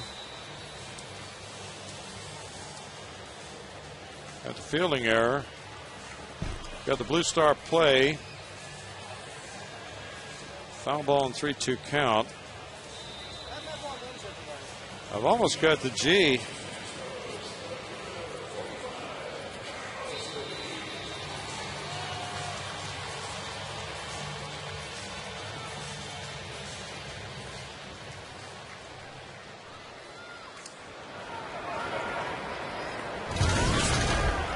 It's Washington 4 and Houston 4. Craig Stammen stayed in the game to hit for himself, and that's looking like a genius move for Jim Riggleman. There's strike one for Stammen in the bottom of the 5th inning with Carlos Lee batting. Lee is 1 for 2. He singled to left his first time up. This one is to center field. Nigel Morgan taking care of out number 1. And Hunter Pence will be next. Stammen, with the 4-0 deficit erased, moves on through the 5th. Astros Cup 6:05 on Saturday. Before the game, you can join the Astros, James Fortune and Vicky Winans for a night of celebration and fellowship. It's Praise in the Park. Tickets start as low as $14. That will get you into the concert and the game. Purchase tonight at astros.com/heritage or right here at the Minute Maid Park box office. Hunter Pence takes, and there's strike one to him. He's walked and reached on a hit off the pitcher's leg. Of the 4 runs scored in the top of the 5th inning by the Nationals, only 1 was earned, with 2 errors complicating the issue for Brett Myers. It's a 1-ball, 1-strike count. The Astros have got 3 in the first and 1 in the third. Try to grab the lead again. Jeff Plum on deck. It's 2-1. Braves are leading the Phillies now 5-0 after 4. It's Cleveland 3, Detroit 1 in the bottom of the 9th at Detroit. Kerry Wood in the game for the Tribe.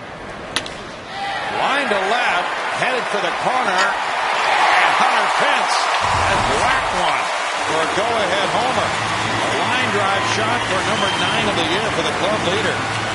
It's 5-4 Houston.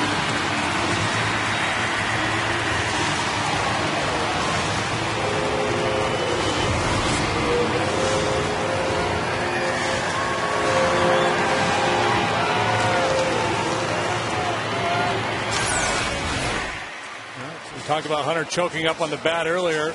Now some hitters are wary of doing that, feel like they sacrifice power, but clearly he's got enough.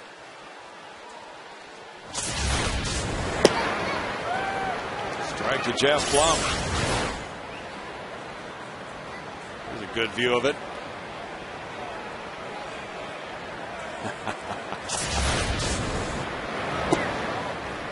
No balls, 2 strikes. Jeff has an RBI on a ground out and a single.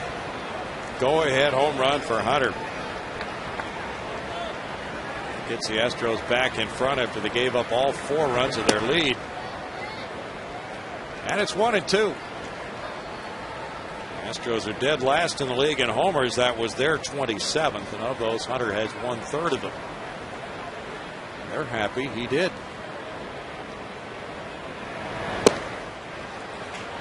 Called picking up your teammates right there. A couple costly errors allow the Nationals to tie the ball game. One swing of the bat, the Astros back in front.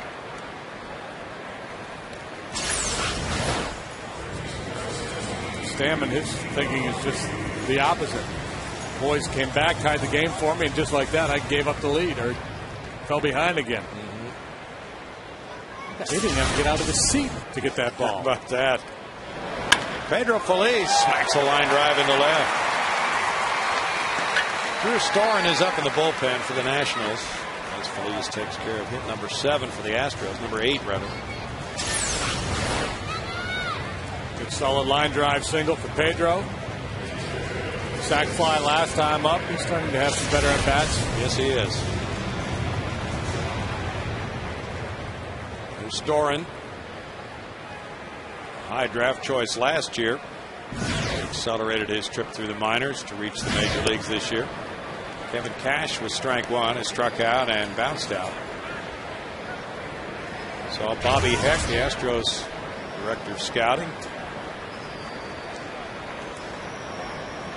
getting ready for the draft next Monday. He's a vice president. And he said he's talking to a lot of agents right now. That's the difficult part of the job, determining signability of players who are about to be drafted.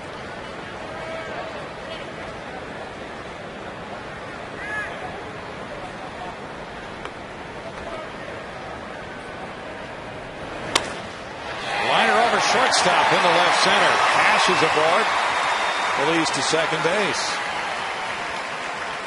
That brings up Brett Myers. Well, and I've been guessing that the agents for the kids that get drafted by the Astros are licking their chops because the Astros have taken a lot of heat for not signing some top picks in recent years. So they probably figure the Astros are willing to pony up. Probably do. 3 hits in the inning. I have Steve McCatty going to the bullpen phone.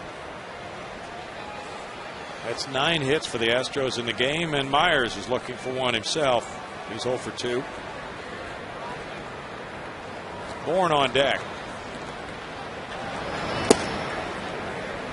Stammen with ball 1. He's at 88 pitches. Due to bat 3rd in the top of the inning. If he doesn't get Myers, we don't expect to see him come to the plate in the top of the inning. As soon as you get Myers, he's going to be out of this game right now. Yeah. Storen is warming up, and you mentioned the Nationals pen. Well, they've got the guy who leads the league in saves, and Matt Capps with 17. Storen's a hard thrower.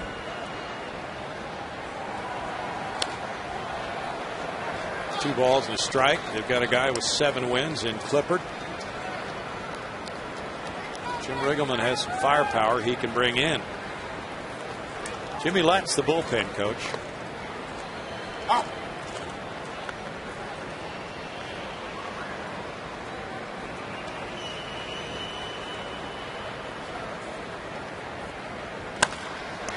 bounce back to the pitcher.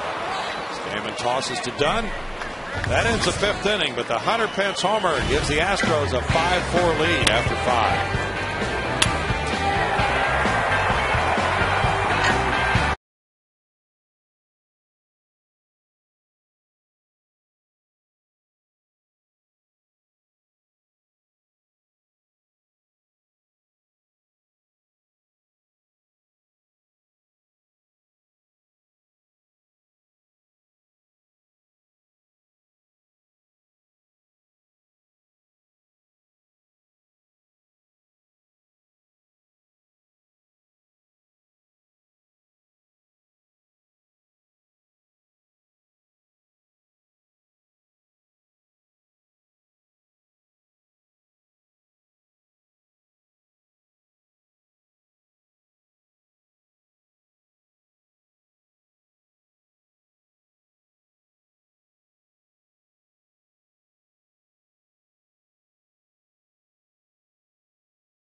Like freeze cam. The very first pitch of the game by Brett Myers to Christian Guzman was in deep to center field.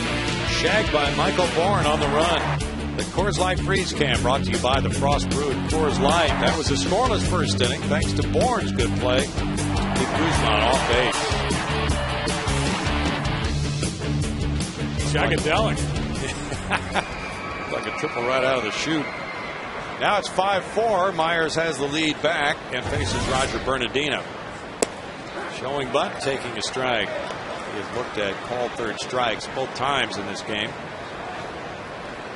Nieves is on deck. The pitcher spot comes up third. We look for a pinch hitter for Stammen. Appeal at third brings a swing call by Bill Hahn, and it's 0-2.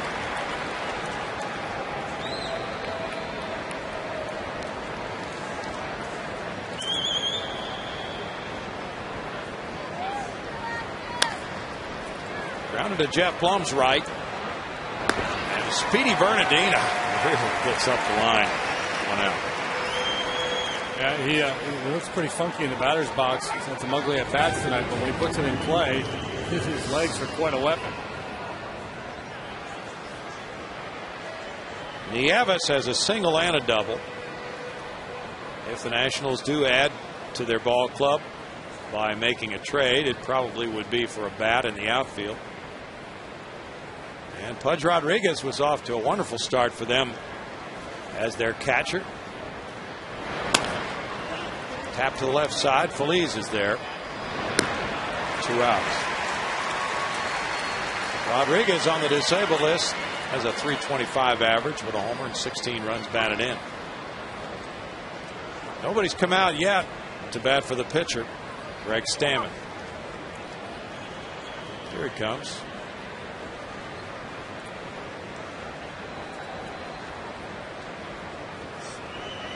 The Cubs in town this weekend. Always a popular draw here at Minute Maid Park. Friday, Saturday 6:05, and then Sunday afternoon.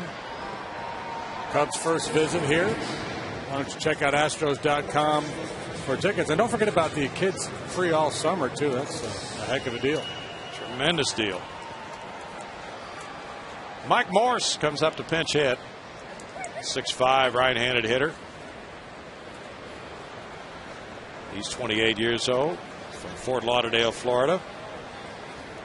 Stammen in 5 innings, allowed 9 hits, 5 runs. He walked 3 and fanned 4. And Morse will try to get something going here with 2 outs, nobody on, with Drew Storen warming up to come in next. course, was on the disabled list with a left calf injury. He came off the DL May 16th. Since then, he's gone 3 for 9. 1 for 6 so far this year in the pinch. In his career, he's 12 for 34 as a pinch hitter, 353 with a homer and 8 runs batted in. He's played 6 defensive positions in the majors. So Stammen gave up 9 hits, 5 runs in 5 innings.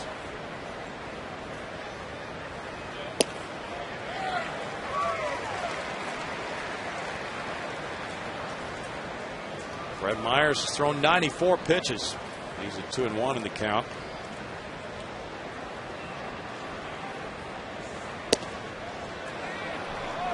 Three balls and a strike.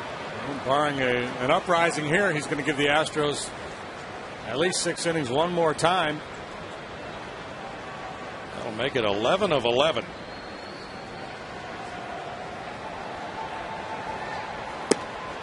Gets a swing and a miss. 3-2.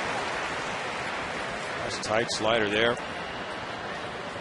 Myers' ERA 3.22 coming into this game was his lowest through his first 10 starts of a season since the 06 season when he had a 2.86. And gets a strikeout looking. That's number 8 for Myers to end the top of the 6th inning with a score of 5-4 Astros.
It's time for the Coors Light Cold Hard Blast.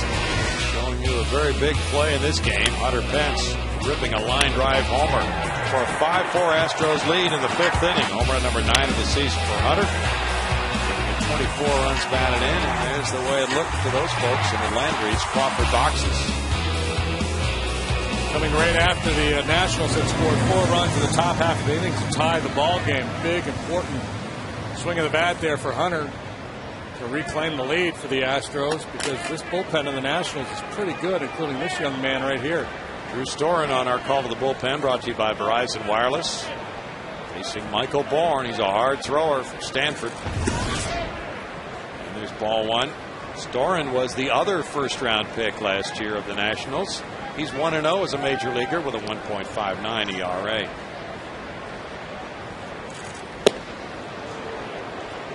It's 1 ball, 1 strike. Very poised young man. From everything we're hearing, he was the 10th overall selection in the 09 player draft.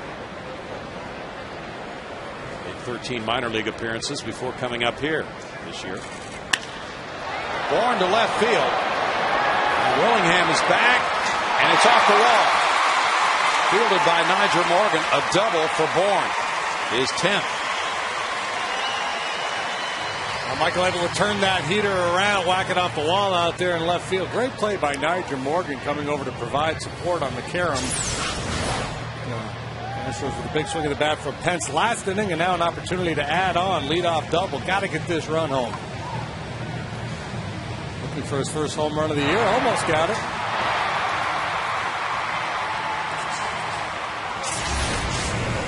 Left field providing some extra base hits for Hunter Pence with a homer and Michael Bourne with a double. Now it's Jeff Keppinger. He's 2 for 3. Storen has what is described as a plus fastball and a hard slider. He's 22 years old. Jim Riggleman out to talk. 168 his ERA in the minor leagues over last year and this. Better than a strikeout an inning. He got a $1.6 million signing bonus, and unlike Steven Strasburg, he signed right away. Our next telecast is tomorrow night at 6:30 on FS Houston. It's John Lannon and Wandy Rodriguez in a matchup of left-handers. Brad Mills Club leading 5-4. Hopes Keppinger can keep it moving here with the Astros out hitting the Nationals so far 10-4. Interesting deployment in the infield by Jimmy Riggleman, pulling the right side in.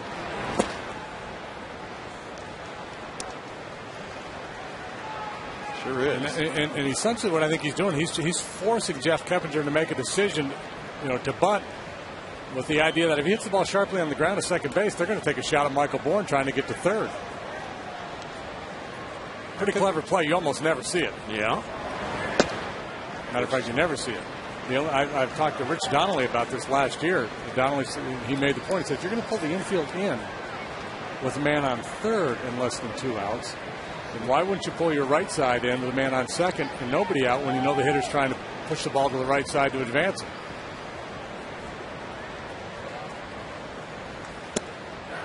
Strike to Keppinger, 2-1. Riggleman's thought that out.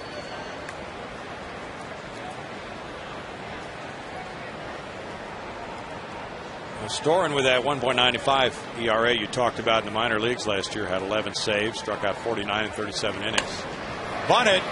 Storen doesn't have a play at third. He goes to first to Adam Dunn on the sacrifice. 1 out.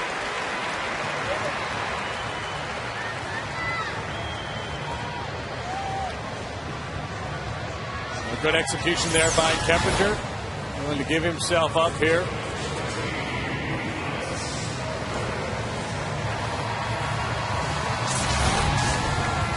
The infield will come in for Berkman. It's interesting, though. We'll have to talk more about that play with the manager of the Astros, Brad Mills, after the game. Berkman, 2-run double, 1 for 3. Infielders in tight. And a base hit will make it 6-4. Berkman grounding one through into left field for a 3 RBI game. Lance, he loves those situations. Infield in, man on third. Doesn't have to do a whole lot to get that run home. Just play a little pepper with the left fielder.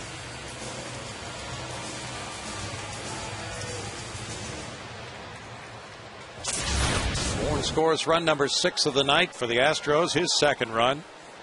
Berkman's on for Carlos Lee, is 1 for 3. Swings wildly at a slider in the dirt. Now Berkman takes off and he'll make it easily.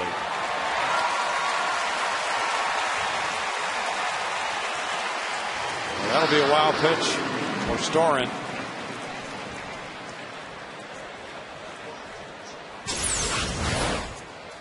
He's got a nasty slider. Carlos didn't recognize it. Davis couldn't handle it.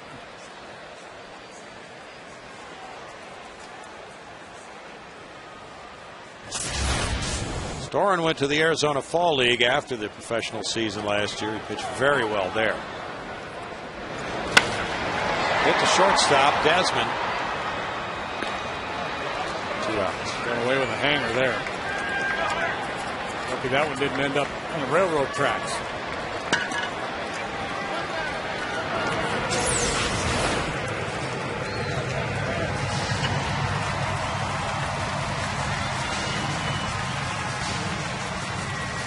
Lefty Sean Burnett is warming up with Hunter Pence, the batter. Hunter has hit a single off the pitcher's leg in the 3rd inning. He walked in the 1st and then homered in the 5th.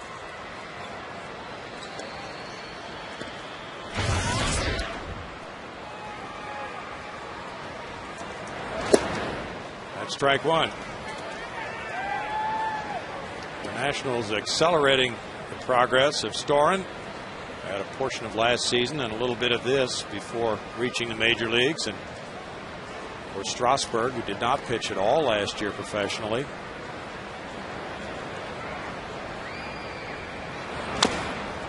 Tap foul, 0-2.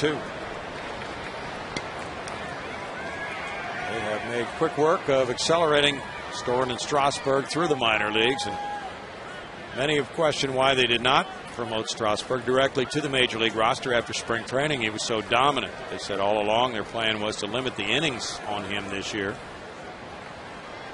And they just didn't believe in starting a pitcher in the major leagues. Plus, this way they get to keep him for another year. That is also they a won't good reach point. free agency sooner, or become arbitration eligible sooner, and they'll save him a bunch of money. Yes, it will. I think the line is he going to be a Yankee in 6 years or 7 years? Well, if he started this year in the big leagues, he would have been a free agent 6 years from now, and then it's going to take 7. Nice block there by Nieves. 2-2. That slider can be a strikeout pitch when it's placed there in the dirt, but you have to have a good catcher to make sure you can take care of business.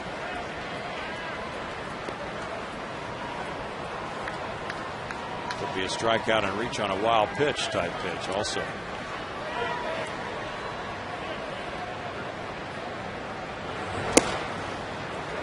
Three and 2. 95 miles per hour. Got dislocated Nieves' shoulder on that one. The ball had a little cutting action. The lunge for it. Steve McCatton, formerly the Oakland A's, the pitching coach.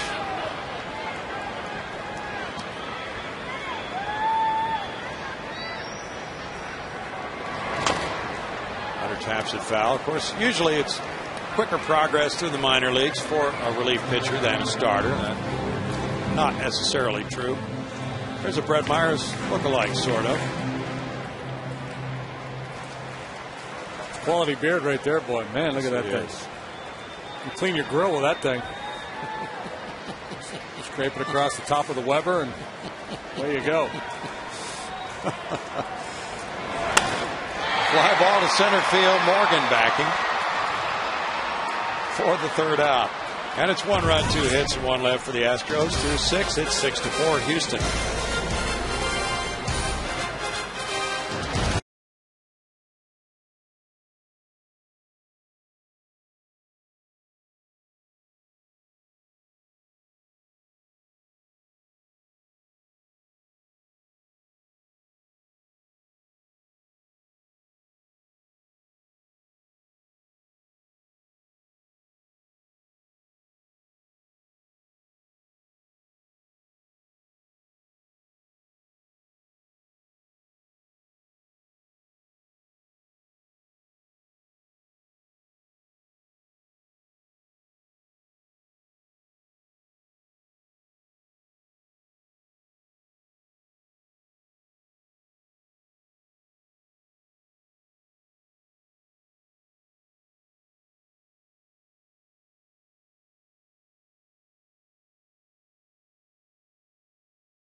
Houston Astros baseball on Fox Sports Houston is brought to you by Clear Superfast Mobile Internet.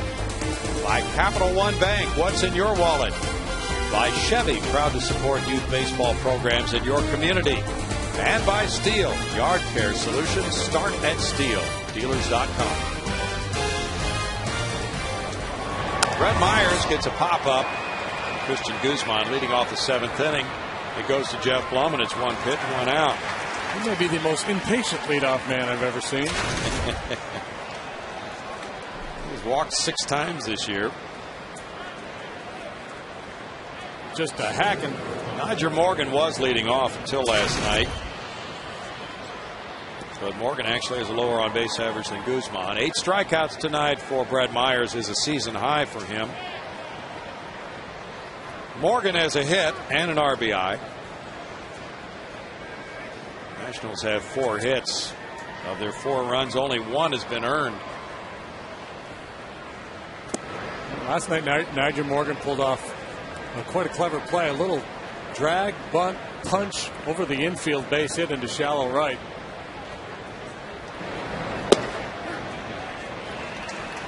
Contemplating dropping one down again here now.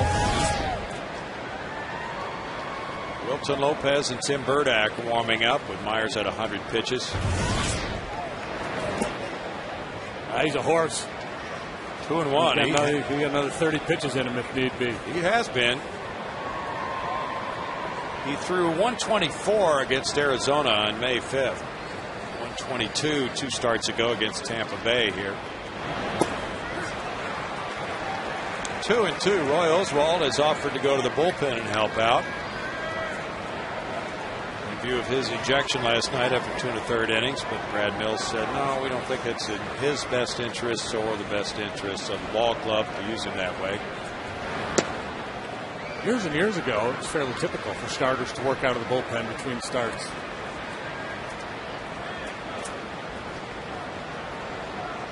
Sure was.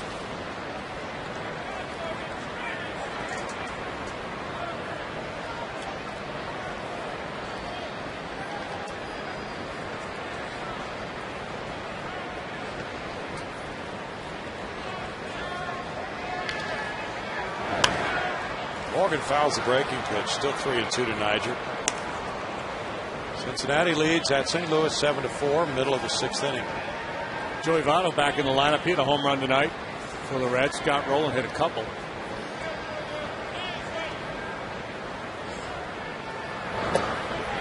Strikeout for Myers. Pitch number 105. Season high. 4 runs allowed, just 1 of them earned, so he's on top of his game again here tonight. A little backdoor breaking pitch.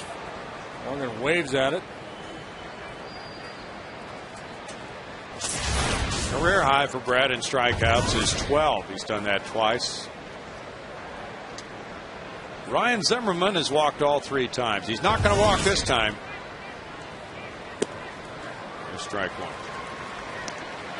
You say that with tremendous confidence, Brownie. He will not walk here. All right.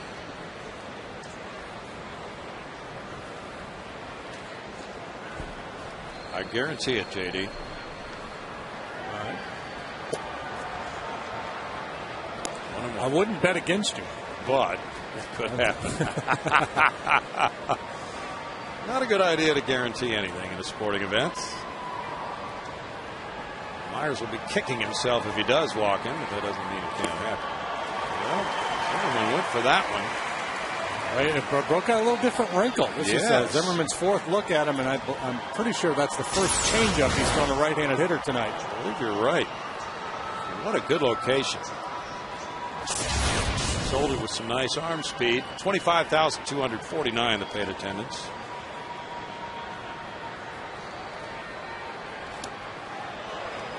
Two and two.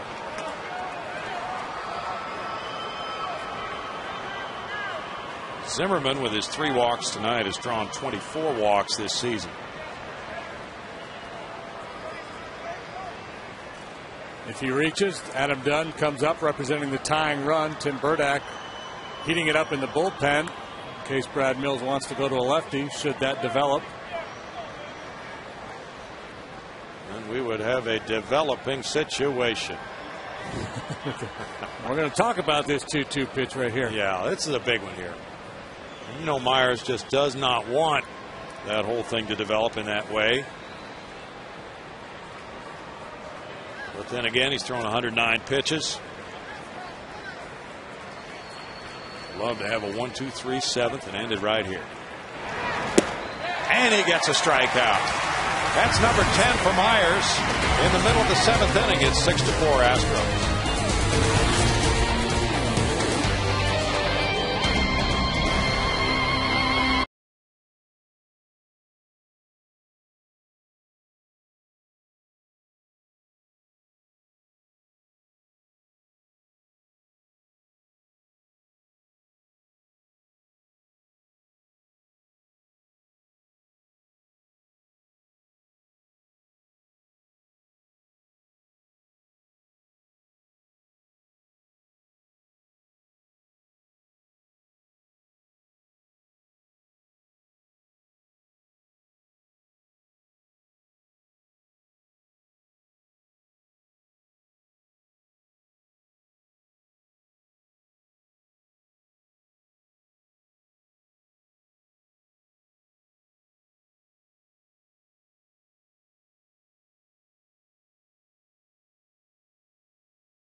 Yep, Burnett.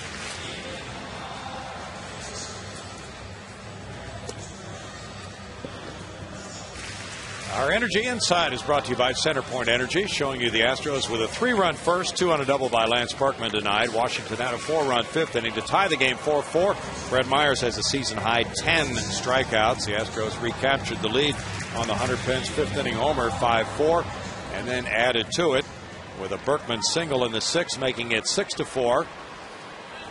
So there you have the Energy Inside. And now our Verizon call to the bullpen brings in lefty Sean Burnett for the Nationals. Brought to you by Verizon Wireless.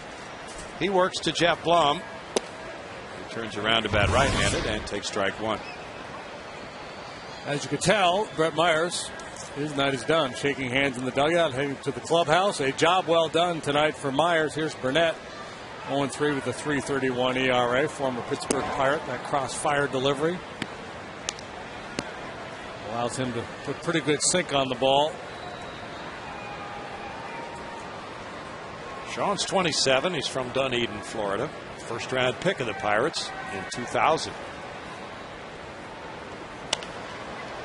Looped over first base. Adam Dunn cannot get to it, and it just barely fouled.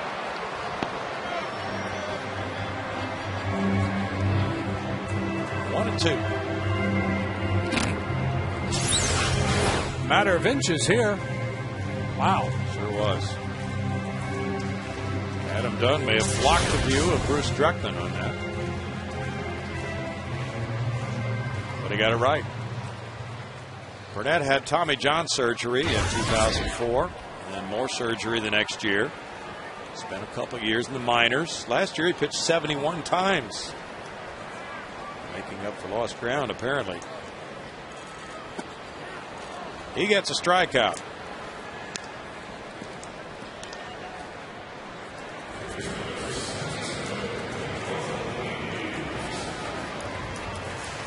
Our Jaguar performance is brought to you by the 2011 Jaguar XJ. Brett Myers did a number tonight.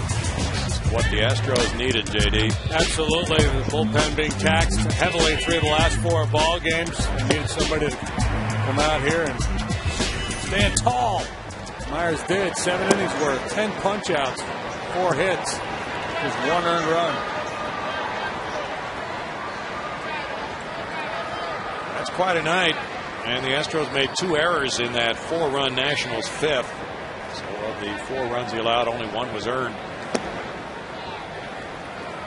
1 ball, 1 strike. He pitched through some difficulties in this game. 3 walks to Zimmerman. So there's only 3 walks of the night. But then he got him when it mattered. Struck him out in the 10th, his final batter, in the 7th rather, his final batter for the 10th strikeout. 2 balls and a strike to Feliz. It's almost like Brett made up his mind that no matter what, he wasn't going to give Zimmerman anything to hit tonight. Yeah.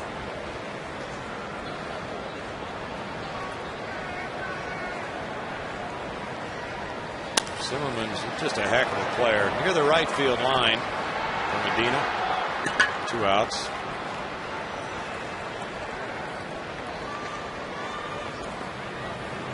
Well, with the wide open spaces they have in their ballpark in Washington, Bernardina and Nigel Morgan can cover a lot of that territory.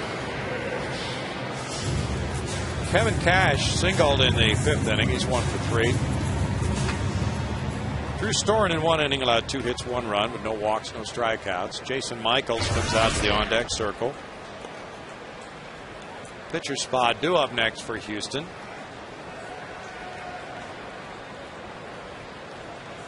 Tampa Bay just got 4 in the top of the 9th to grab the lead at Toronto 7-5. Into right center field. They hit for Cash, his 2nd of the night. That'll get the pinch hitter Michaels to the plate. Good night for Kevin.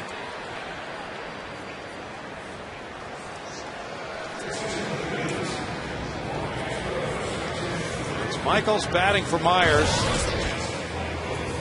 Jason 3 for 16 with a homer, 2 runs batted in as a pinch hitter. And big swing of the bat there for Kevin Cash. That gets Michaels this at bat against a left-handed pitcher. You know, it's a situation Jim Riggleman didn't want to see develop. Figuring to get Cash out. And he could set up his bullpen for the next inning accordingly. But now Michaels gets a swing at Burnett here. Nobody available in the Nationals bullpen. 1 hopper.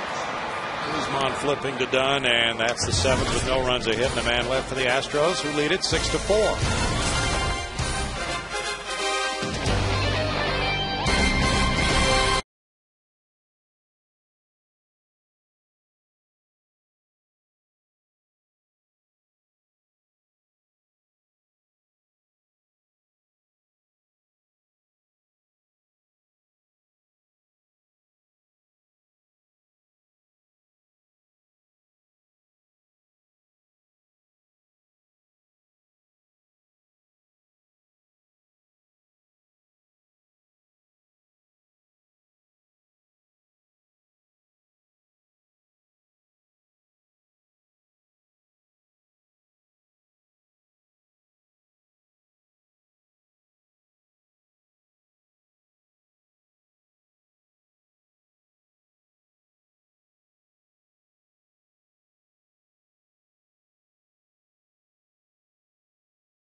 Video game summary is brought to you by BBVA Compass Solutions tailored to fit your needs. Thanks, banking just for you.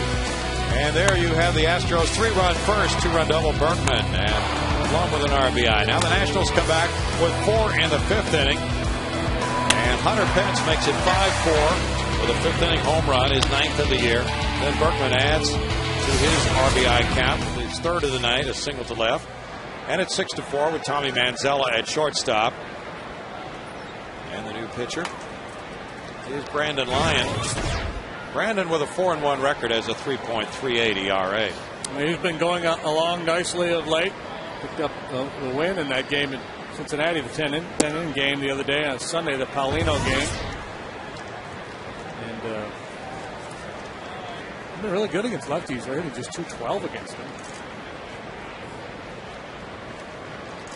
The club leader in wins with 4. 1-1, and Brett Myers can tie that tonight with some help from Brandon Lyon. Adam Dunn 1 for 7 against him, and he was 0 for 3 in this game. Continue to pound away inside on Dunn. Myers was throwing a lot of breaking pitches in there. Brandon Lyon likes to throw that cut fastball in on lefties.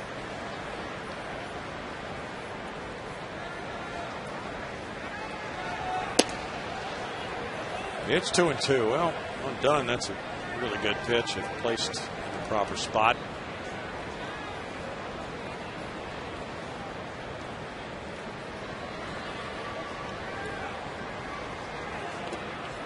Yeah, and you know, sometimes as a pitcher, you outthink yourself. You'll have success pounding a guy in, and you start to think, well, he's going to cheat. He's going to look in there. I got to go away. And sometimes you can just continue to work at a guy's hole and exploit it, and he's not able to make the adjustment. Sometimes you outthink yourself, and you go away, and he pings one over the wall, or hits a line drive right by your coconut, and you're thinking, why did I do that? Dunn hits one foul. Talk about at your coconut. Yeah. Watch out. The fan is heckling the ball boy, just giving him the business down there. Heading for cover. Wow. He knows where he's got the helmet, the padding. He's got the helmet on, so that's where he leads with the helmet. He's kind of like Carmen Basilio, leading with his chin. Took evasive action. That's ball 4. Dunn knows the strike zone well. Takes his 29th walk of the year. And he knows the zone, and he also knows the strengths and weaknesses. I think that's a pitch he just has a hard time getting to. Willing to take it and draw his walk. Your league leaders is brought to you by your Texas Ford dealers, the National League leaders in on-base percentage. Coming up, Josh Willingham's on top. Then it's Pujols, Hayward, and Votto. Willingham is 0 for 2 with a sac fly. Ball 1 to him.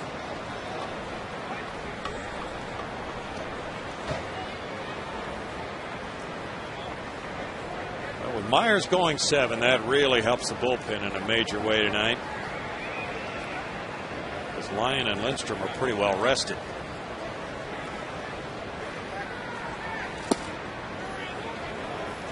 Two balls, no strikes.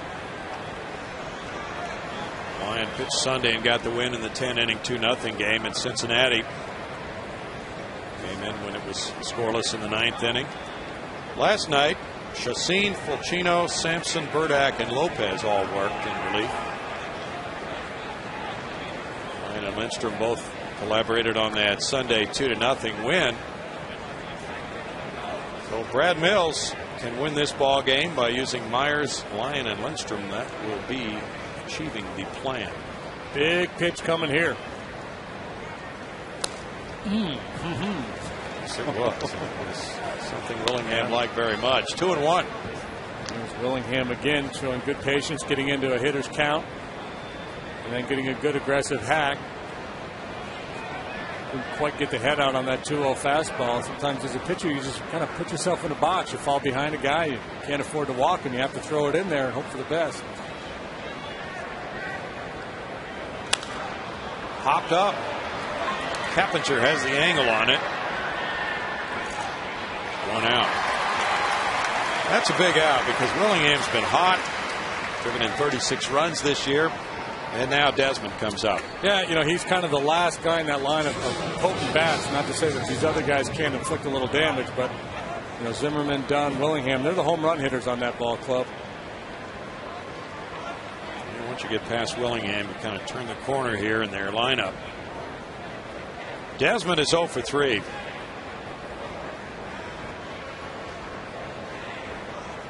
Pitcher doesn't want to think that way.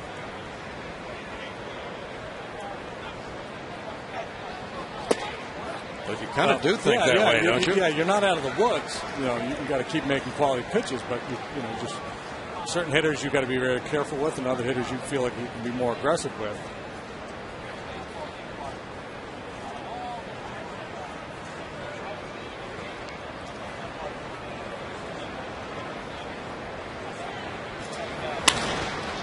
Lined over shortstop into left field. Manzella went up for it. It's a hit for Desmond. And now Bernardina.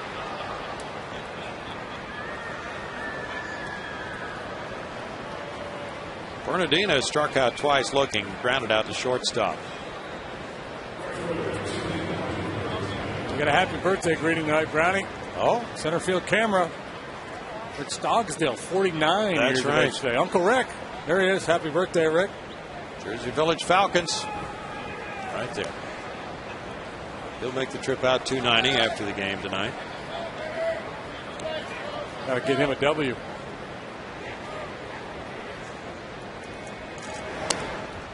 Foul back. Strike one to Bernardina. Bernardina's punched out twice. Grounded to short. Does not look real comfortable in the batter's box. Pretty good swing there. Yeah, good pitch to hit there.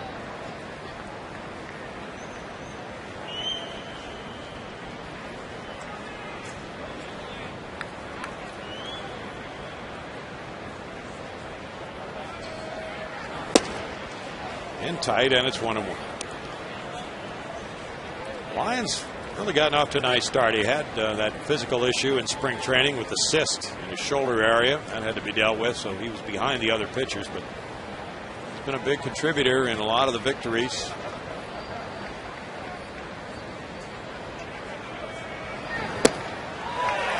One and two. With Desmond's speed down there at first base, and he represents the tying run, so you're concerned about the double. But Bernardina doesn't have a lot of power, so Mr. outfield is playing a little deeper than they probably normally would with him up there, but not that standard no doubles. Lance is guarding the line at first. Flea's off the line at third because unlikely a ball hit down in the left field corner is going to score Desmond. That's one of the advantages defensively in this ballpark. Short left field. Carlos cheating towards the line a little bit. Sharply hit ball down the third baseline. If he could cut it off before it gets to the corner, they'd have a shot at Desmond.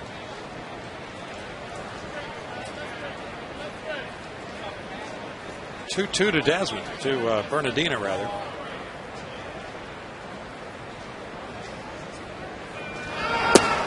Oh, 3 balls, 2 strikes. We have us on deck.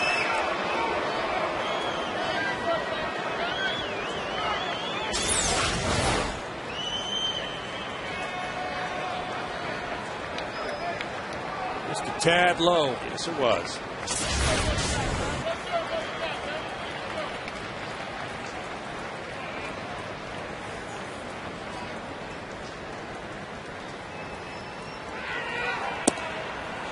There's a walk to load the bases, and now it's Nieves coming up with 1 out. Maybe you haven't turned a corner once you get Willingham out. Well, you turn the dangerous bats are gone, but you still got competent major league hitters. A couple of good at bats here, base hit and then the walk. They're going to hit for Nieves. Willie Harris. Nieves was 2 for 3, but nonetheless it's Harris batting for him. 179 for Harris, 4 homers, 15 runs batted in. He started in right field last night and went 0 for 4 with a walk. Tyler Clippard is warming up in the bullpen for Washington. Now Lions in trouble with his bases loaded situation. The infielders converge there at the mound. Pitcher spot due up next for the Nats. And it's Harris, formerly with Atlanta, coming up.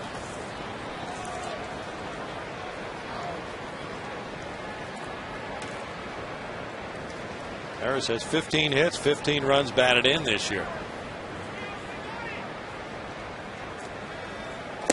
That one almost hit him. It did hit him to force in a run and make it 6-5.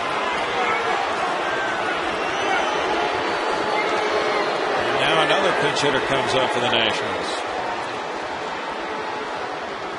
Jimmy Riggleman in go-for-it mode here, using a lot of his resources to try to tie or take the lead in this ball game, and this just kills you for a pitcher. He just clipped his jersey.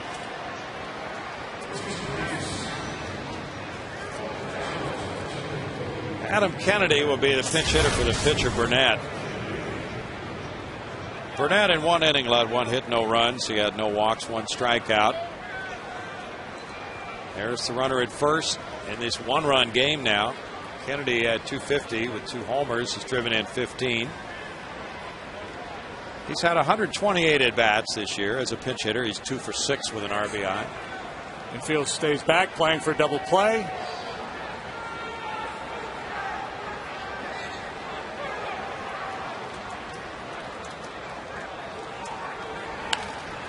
Kennedy fouls it, strike 1.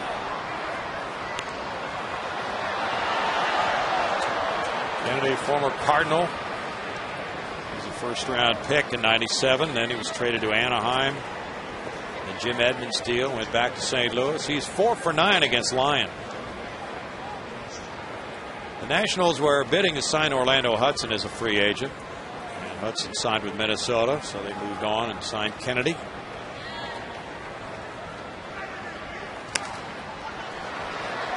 No balls, 2 strikes. Kennedy came in to play some first base last night in the 9th inning.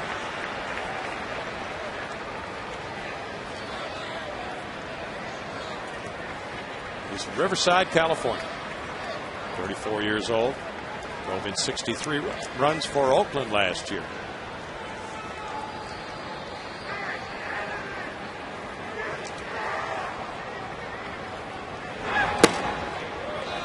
He's got a little bit of a loop, an uppercut swing, and a lot of times teams try to attack him up above the hands, especially when they get a couple of strikes on him, trying to get him to chase that high fastball. Desmond, Bernardina, and Harris are the base runners. It's a pretty good relay team. Yeah, it is. Looking all motor. Swing and a miss, and he struck him out with a good tight cut fastball. 2 outs. Cutter starts on the inside corner and just keeps running in on Kennedy, and just a defensive swing to try to get a piece. And he comes up empty. Big punch out there. Guzman is next. Swinging at the first pitch? Yeah, he probably pretty good will. chance, huh? Yep. Excellent chance he'll be hacking. He's 1 for 4. He singled in the 5th inning. So maybe a cutter in if he's going to do that. Yep.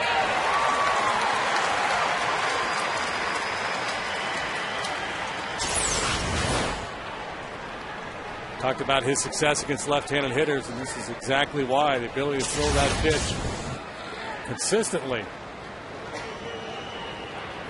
Throwing it away from the barrel, in on the knuckles. He's pretty adept at pulling his hands in, though. He's very, very good with the bat. You got to be careful. You know, we talked about Adam Dunn, and you know, do you stay with that approach of pounding in? I think with Guzman, you got to be a little careful. He's not the dangerous power hitter that Adam Dunn is, but he's pretty good at making adjustments up there. That's there. 0-2.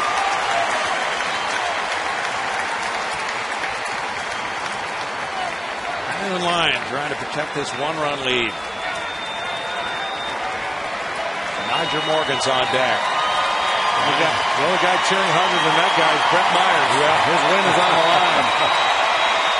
27th pitch for Brandon Lyon coming. And a foul ball. I saw Guzman open up the front side a little bit, anticipating that cut fastball.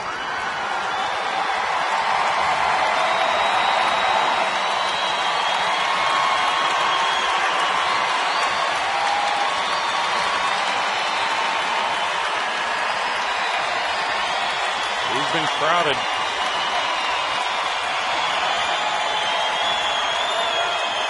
They're going away. 1-2.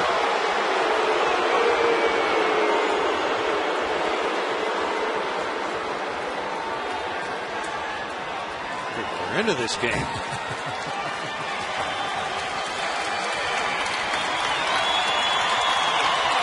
They are invested.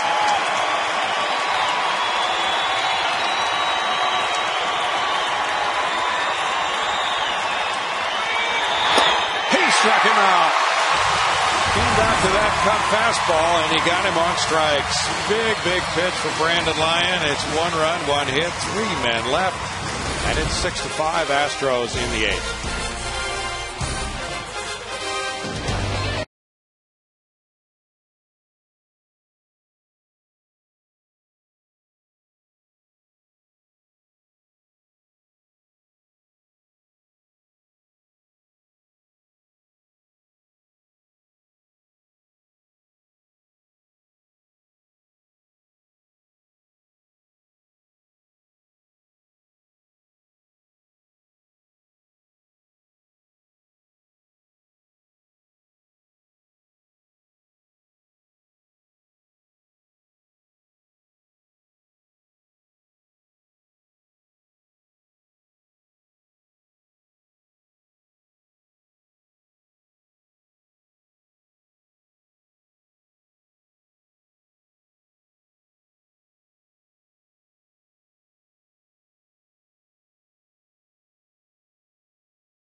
Up by 1 here in the bottom of the 9th, and voting is now open for bottom of the 8th. Take that back. Voting is now open for the 2010 All-Star Game in Anaheim. Help send Michael Bourne, Lance Berkman, and your favorite Astros to this year's All-Star Game by voting up to 25 times at Astros.com. Visit Astros.com and cast your ballot now for your 2010 All-Stars. Vote early and vote often. Vote tonight at Astros.com, guys. Thanks, Patty. Now changes for the Nationals. Carlos Maldonado is the catcher, and he's the number 8 spot in the order. Pitcher Doug Slayton comes in at the same time. Slayton is 2-0 with a 1.13 ERA with 5 strikeouts in 8 innings. He's pitched 10 times at the big league level this year with that 1.13 ERA after really lighting it up at AAA Syracuse. 17 scoreless innings there in 11 appearances. Picked up by the Nationals on waivers from Arizona back in November. Michael Bourne to lead it off. And bunting, he fouls it. Speaking of Arizona and transactions, they traded for Dontrell Willis today. Really? Put on waivers the other day by the Tigers, so he's been moved along to the Diamondbacks. Not sure what the plan is. Go to the big leagues, go to the rotation, go to the pen, but it's Diamondback property now. Diamondbacks are in the doldrums. 1 ball, 1 strike. Throws of a losing streak.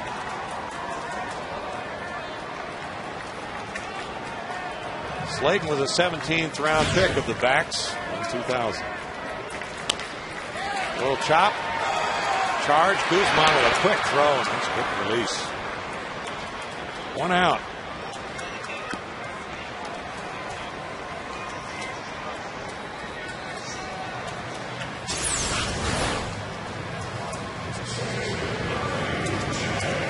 Warren forces you to hurry, and Guzman does a nice job. Pitcher's batting 8th for the Nationals, and catcher Maldonado's in the 9th spot in the double switch. Jeff Keppinger is 2 for 3. Also put down a sac bunt in the 6th. That led to a run. And there's strike 1 to him with Lance Berkman on deck. So Slayton will be in for a twofold mission to create the lefty on lefty match up with Bourne and to turn Berkman around in this inning. Up the middle, and Keppinger has a hit past the diving Desmond. Another good night for Jeff Keppinger. 3 hits plus the sacrifice. Everybody in the Astros lineup with a base hit tonight of the position players. Myers didn't do anything at the plate, but he was busy getting things done out on the mound.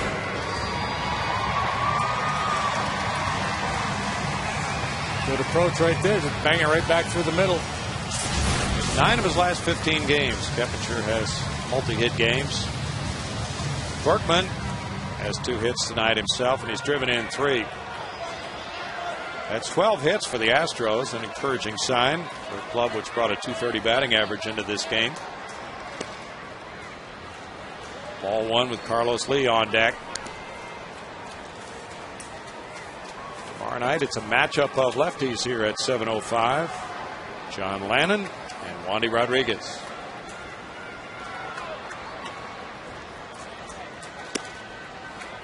Two 2-0 to Berkman. Atlanta leads the Phillies 6-2. They're in the top of the 7th in Atlanta.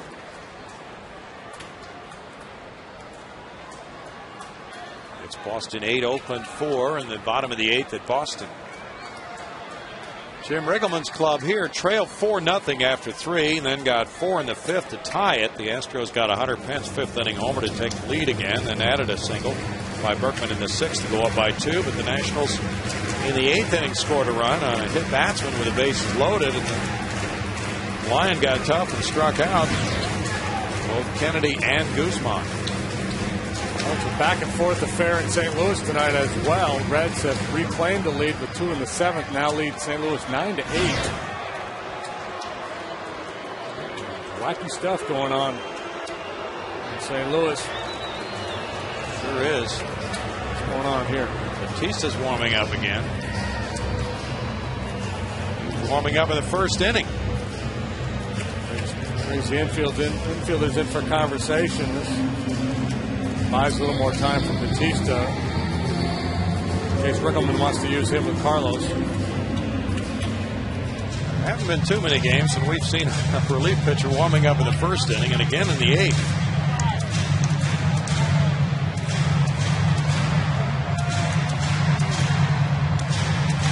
Two balls, no strikes to Berkman.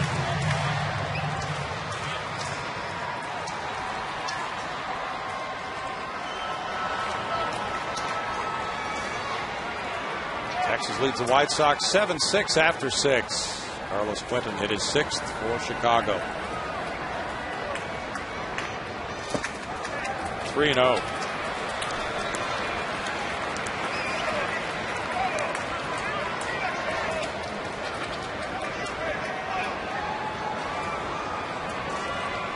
Nationals have played a ton of close games. They are 10-8 in 1-run games already.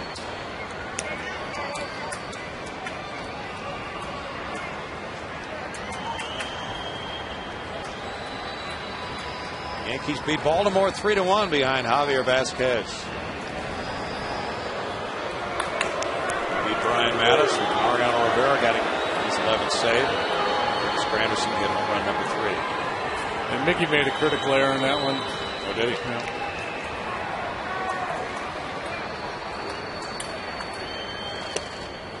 Berkman takes a 4-pitch walk.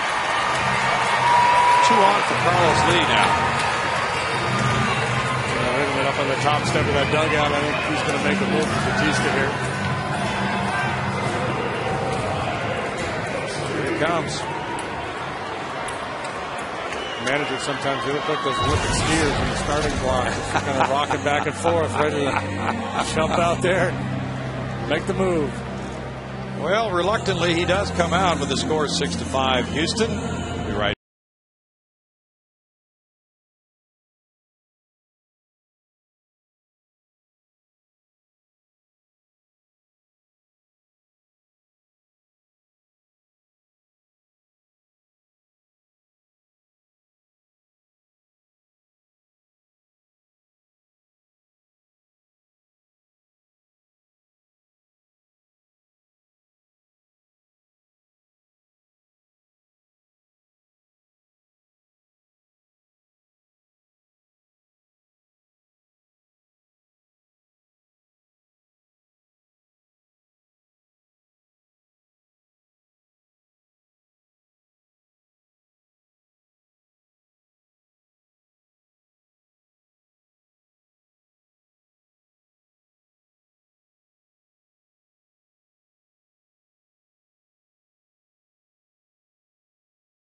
by your Texas Ford dealers and the 2010 F-150, and by the Progressive Insurance Group. 39-year-old Miguel Batista, who's sort of the Brian Moeller of this Washington Nationals team, comes in. He can start or relieve. Very durable. He is 0-2 this season with a 4.31 ERA. He was warming up in the first inning, and now he comes in the eighth. Yeah, he doesn't care. He's just a pitcher. Give me the ball. Let me go to work. 23 professional seasons for Miguel Batista. Not all at the big league level, but a good long time in the major leagues. 9th different major league organization. He's certainly been a survivor, at times a thriver. Carlos Lee is 2 for 14 in his career against Batista. He's 1 for 4 tonight in this 65 game. Hunter Pence on deck as Batista enters with 2 men on and 1 out. In his last 8 appearances, Batista has a hold, a save, and a 1.98 ERA.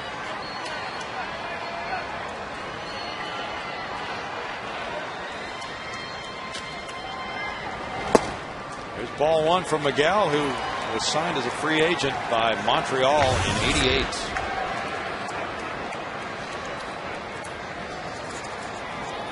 He moved along to Pittsburgh, Florida, Chicago, traded back to Montreal in the Henry Rodriguez deal in '97. Continued to bounce around Kansas City, Arizona, Toronto, back to Arizona, Seattle. Dropped his arm angle a little bit, trying to create some deception. First came to the big leagues for the tiniest cup of coffee in 1993 with the Pirates. 1 game, 2 innings. And didn't reappear in the big leagues until 1996 with Florida. Pitching in his 549th game.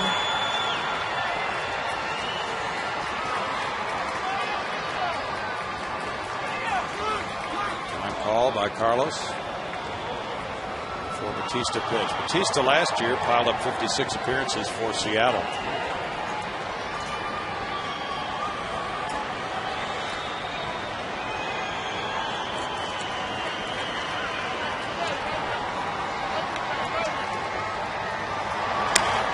Popped up. Desmond. Infield fly. 2 outs.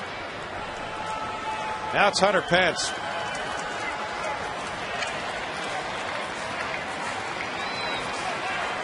Sure would be nice to provide a little breathing room for Matt Lindstrom. Cranking up in the Astros pen. He'll have the top of the 9th. That means he'll have Morgan, Zimmerman, and Dunn. It would be nice to get more than 1 run on that lead. Hunter Pence has done his work tonight. A walk, a single, a homer, 2 runs scored. Manzela's on deck.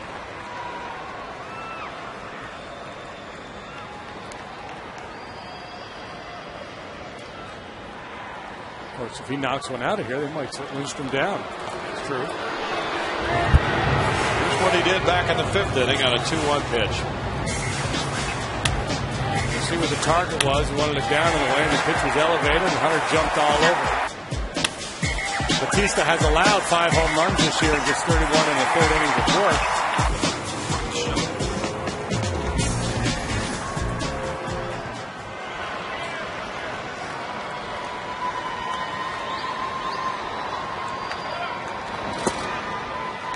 It's ball 1 to him.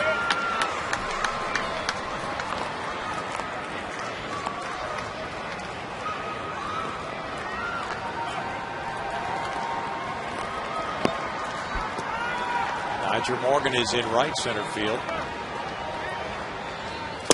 Runs way inside, almost clips him. 2 balls, no strikes.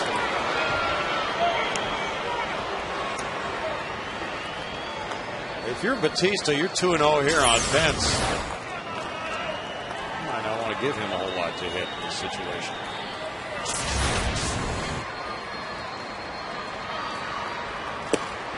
Three and up. Trying to get in on his knuckles there. Tommy Manzella, who came in for defensive purposes, is on deck. they want to pitch with the bases loaded, but yeah, absolutely, especially at this stage of the game. Be very cautious.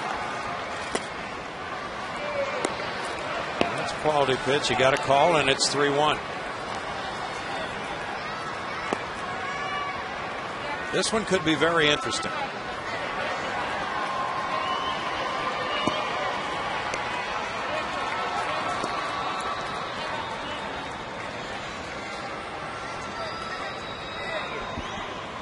Whoa. He missed the target. Ball 4, loads the bases. It was supposed to be low and away, and it was up and in. But then he was warming up in the first inning.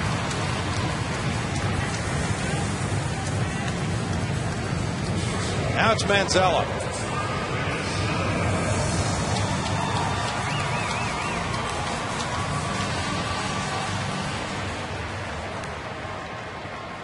Tommy has a big opportunity here. Last night he had a hit and a walk, 1 for 3, 206, 1 homer, 8 runs batted in.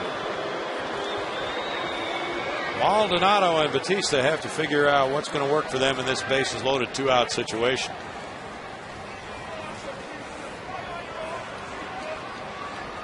Manzella's gone 8 for 29 for 276 average his last 8 games. That's strike 1. Well, the Nationals will definitely get a lift if Batista can get this out. Going to the 9th down by 1 with Morgan, Zimmerman, and Dunn coming up. Anticipate a ball in the dirt here for Jeff Keppinger down there at third. Bounced up the middle. Guzman with a toss to second, and Desmond controls it for the out. No runs, 1 hit, 3-man left. Batista gets a huge out in this game. 6-5 Houston, heading to the 9th.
Washington Nationals. Hey, baseball fans, Chevy's a proud sponsor of youth baseball programs throughout the state of Texas. If you would like to learn more about Chevy's commitment to youth league baseball programs, then why don't you visit ChevyTexasBaseball.com.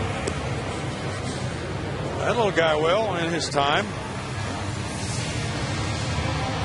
He looks like that little talking baby on the commercials there.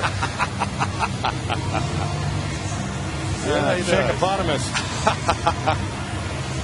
Well, he's watching Matt Lindstrom warm up and very enthralled with this game, as those fans are. It's a 1-run ball game going to the 9th inning, and it's Matt Lindstrom facing Niger Morgan, who's 1 for 4 with an RBI and a run scored.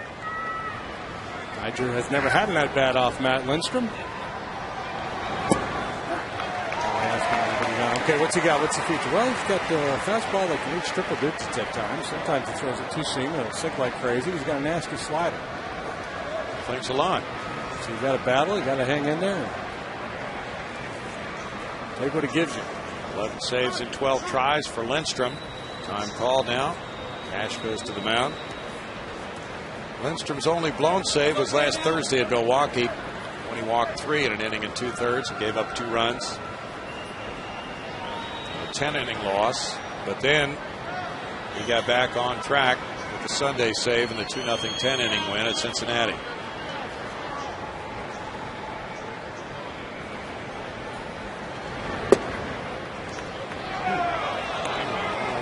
We bit high, I guess. Lance Berkman guards the first base line. Can't afford to let him whack one into that corner. With his speed, it's likely a triple. Feliz in tight, defending the bunt. Outfield shallow and towards left. Little chop. Lindstrom can't get it, and that's going to be an infield hit. Berkman tosses it past Lindstrom, but Morgan's just going up the right field line. Infield hit for Morgan. That's just horrible. That's exactly what everybody in that Houston uniform is saying right now. The guy who can beat you with his legs. See how Jim Riggleman chooses to play it here. You're not going to have Zimmerman bunt, but he's going to try to run with Nyjer Morgan. He has not been effective as a base stealer. Had a couple last night. In terms of his percentage, not good. Lindstrom, a very good athlete, but just couldn't quite get to that one. I think that's the only way that play gets made. Yeah, if he gets it on one big hop. And if he goes to the bag and lets Lance try to come and get the ball, I think by the time they get the throw back to first, Morgan's probably going to beat it. Agree with you. Morgan has 11 steals in 19 tries. Zimmerman the batter. 3 walks and a strikeout for Zimmerman. Way up the ball one.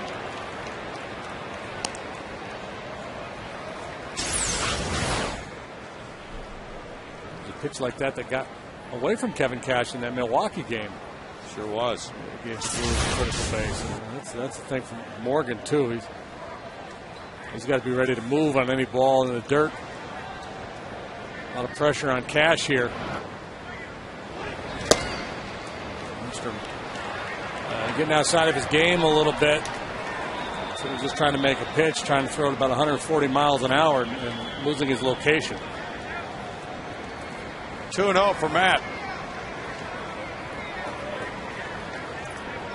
Brandon Lyon in 1 inning gave up 1 hit and 1 run. Had 2 walks, a hit batter, and 2 strikeouts.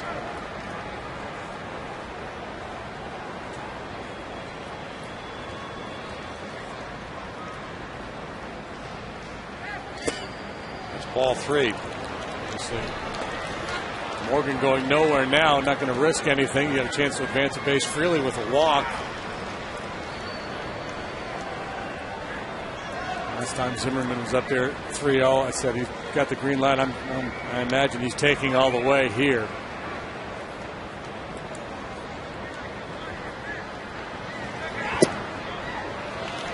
And ball 4. First and second, nobody out for Dunn now. 4th walk of the game for Zimmerman.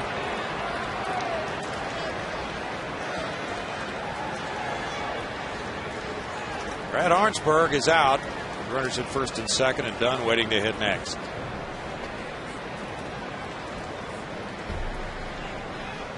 Just trust your stuff. Make good pitches. Don't try to overthrow. Pick up the glove and just play a little catch. It's so difficult though. You know, your closer, you come in, the adrenaline is just pumping. You're full of energy. That's the idea of trying to dial it down a little bit. Staying under control sometimes can be difficult. The Nationals have won 7 times in their final at bat. They're down by 1, and it's Adam Dunn, who is 0 for 3 with a walk and a run scored batting. Closer's kind of like a field goal kicker. You know, not in the whole game, and then you come in at the end of the game, and it all rests on your shoulders.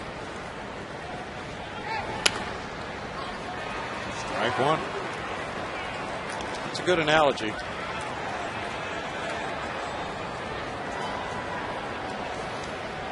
And in both of those jobs, the negatives are really glaring.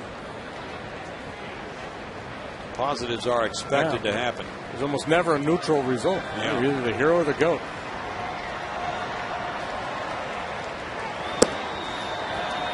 One and 1. Really having a hard time harnessing his fastball here. Yeah, you know, he's wild. which obviously is negative. But these hitters can't be comfortable. The way he's turned that fastball loose a couple of times up around the head, it was over the plate, but way up. And anytime you see a pitcher that far out of sync, the comfort level for the hitter goes way down. Now 2-1. This two-seamer has such movement. I mean, it's a great pitch, just taken on its own when you look at the action and how hard he throws it. But it's tough to control it. Yes, it is. It's a pitch that really works for him when he gets ahead in the count to finish a hitter off. But if they're up there in a patient mode, tough to get it over.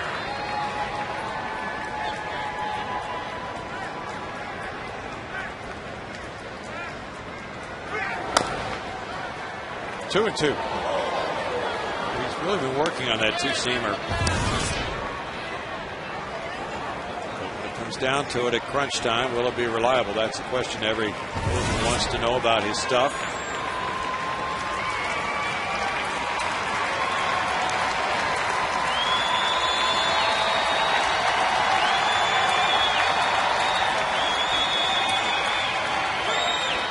In the dirt for ball 3. Full count now.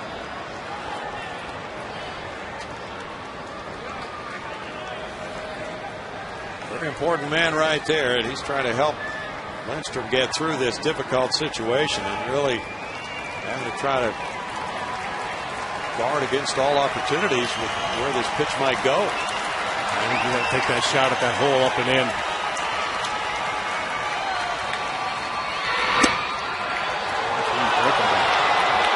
And the bases are loaded now for Willingham. And that's the thing about Dunn. You could be willing to get more of the plate to try to get him to offer. He's so patient.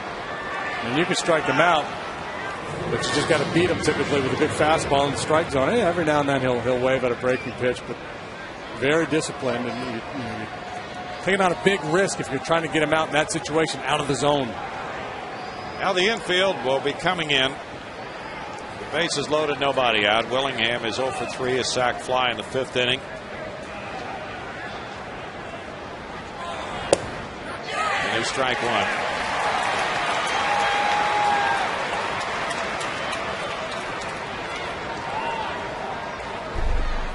Berkman in on the grass there at first.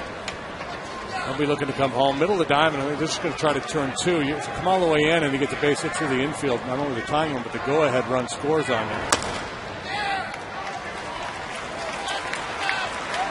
0-2. Morgan on at third, very fast. Matt Capps is warming up, the Washington closer. Doug Slayton in 1/3 of an inning gave up 1 hit and no runs for them. 1 walk and no strikeouts.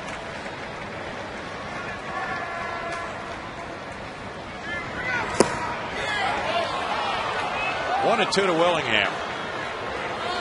Willingham 0 for 3 in his career off Lindstrom with a couple of punch outs. These guys would have been teammates with the Florida Marlins.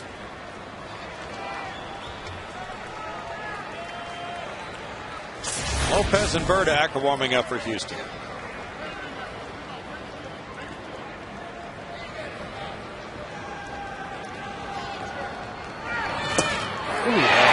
Not looking. 1 out. Snapped off a slider.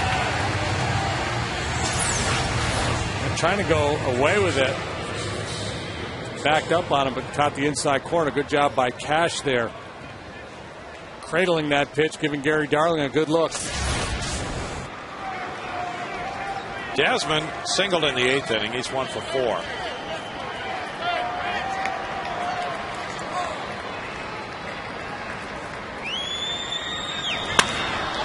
Hit into left field. Morgan scores. Stop sign at third. It's a tie game, 6-6 on the single by Desmond. 28th run batted in for Ian Desmond, scoring Morgan.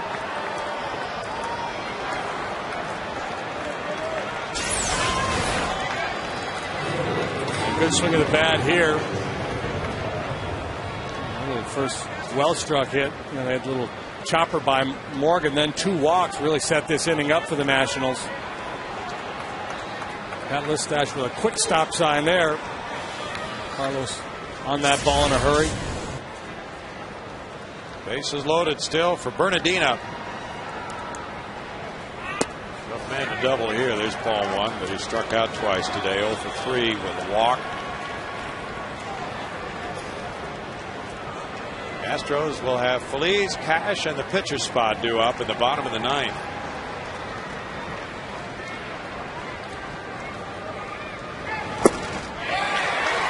One and one. And no win for Brett Myers tonight, but he pitched a dandy.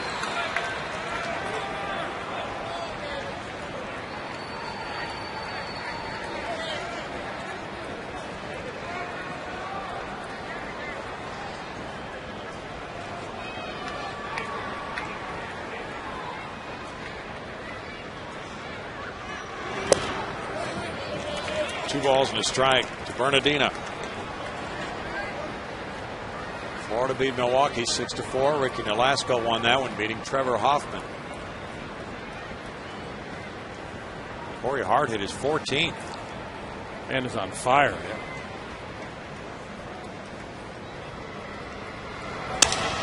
Broken bat, liner into right field gives the Nationals the lead. Scoring Zimmerman. And it's 7-6 on the RBI single. Bernardino gets his 13th run batted in.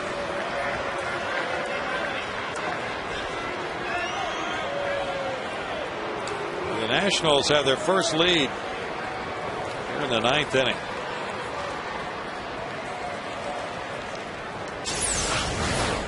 The Lyon-Lindstrom combination has been very good for the Astros so far this year. Just struggling here tonight. Brandon gave up one in the eighth, and now Lindstrom getting touched up. Brad Mills is coming out. Alberto Gonzalez has been announced as the pinch hitter. For the pitcher, Batista. I think Brad Mills likes Lopez here for the potential double play ball with that good sinker. Gonzalez, the final remaining bench player used by Jim Riggleman, will be facing Wilton Lopez when we come back with a score 7-6 Washington.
Coming up with 4 in the fifth to tie it, then fell behind. Now is not only caught up but gone ahead here in the ninth inning with 2 runs scoring off Matt Lindstrom. Now Wilton Lopez comes in. He's 1-0. His ERA 4.00.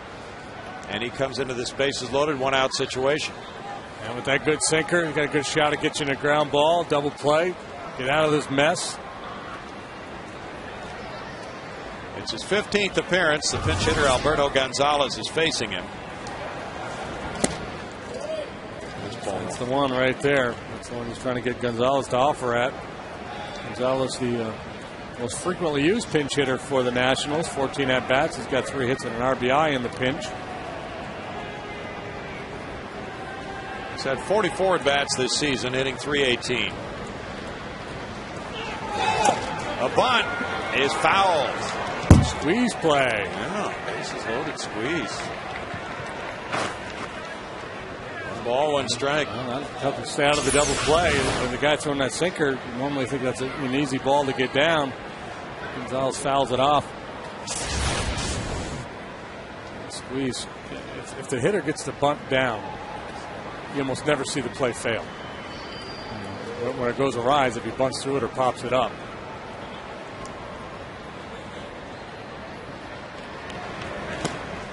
Inside to him. If the hitter and the runner do their job properly, it's almost impossible to stop that run from scoring if the bunt gets down. Try to think back through the years and how many times you've seen a play made at home on a squeeze play successfully where an out is recorded. Third base coach Pat Listash goes right up, says something to Adam Dunn. Feliz comes home for the force on Dunn. 2 outs.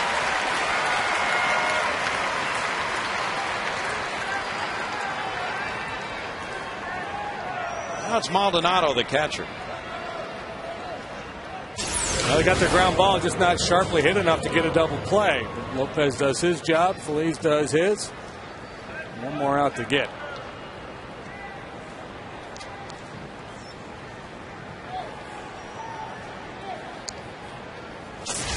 Maldonado started last night, and he was 1 for 5, a 3-run homer in the 9-run 7th inning of Washington's 14-4 win. A strike one to him. The former Astros farmhand.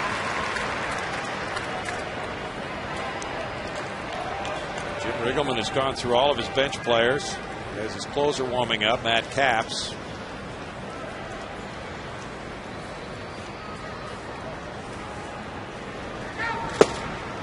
Takes a strike.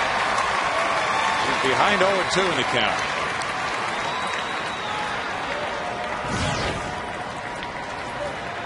Capps leads the league with 17 saves. Maldonado came up for Coach Rodriguez, elevated from AAA Syracuse to join this club. Lopez fields a one-hopper and throws him out. The Nationals grab the lead with 2 in the 9th on 3 hits. They leave 3. Matt Capps comes in leading 7-6.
We've seen a number of times over the years, formerly with the Pittsburgh Pirates. He was a Bucko from 2005 through last season.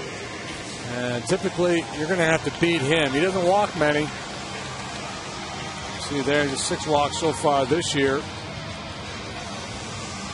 That's, for him, a relatively high number. A couple of years ago, in 53 2/3 innings, he only walked 5 men all season long. But good fastball, good slider. Keeps the ball down around the knees.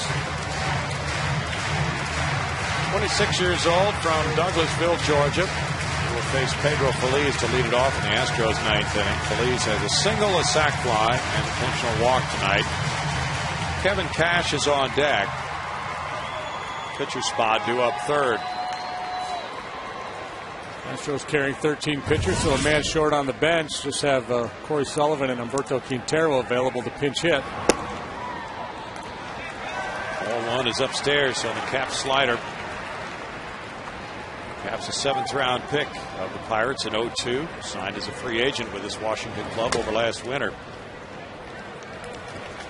Foul ball there. Makes the count 1-1. Last year, Caps was 4 for 4 in save opportunities against the Astros as a member of Pittsburgh.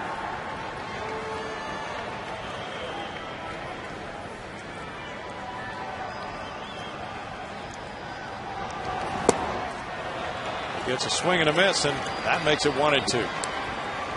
Caps leads the majors in saves, but he's given up runs in 4 of his last 6 appearances.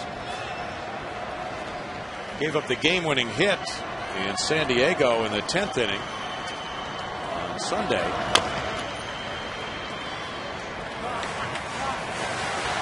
was not charged with the decision in that game. 1 ball, 2 strikes. Got a good-looking slider tonight. The last one was a little dangerous, kind of hovered in the strike zone a little bit. The previous one was really good. His only blown save came back on May 23rd against Baltimore, but the Nationals regrouped to win that game in the 10th. Grounded at third and on by Zimmerman into left field. Zimmerman, the Gold Glove third baseman, failed to make that play, and Feliz is on to lead off the Astros' ninth.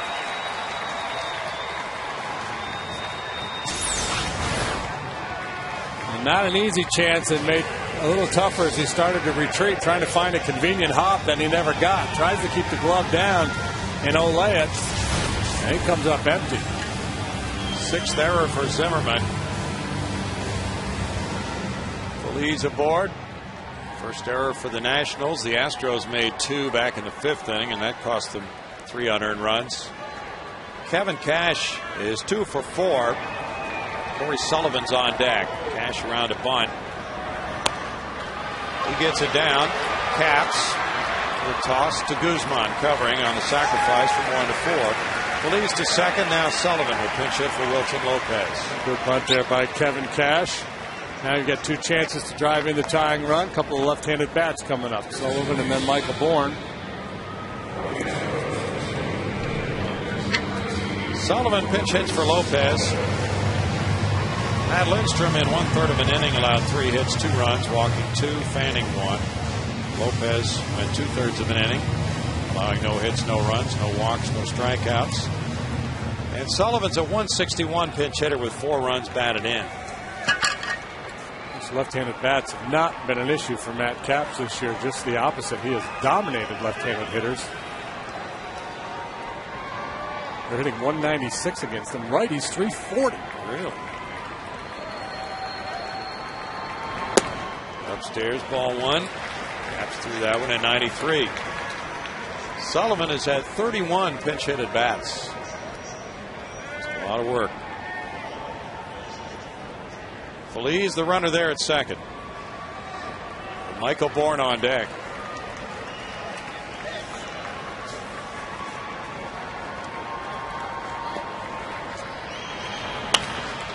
Foul away. We haven't had a walk-off home run yet this year, have we? Oh, this would be a great time. Right. Little. Oh, Carlos Lee, yeah. Okay.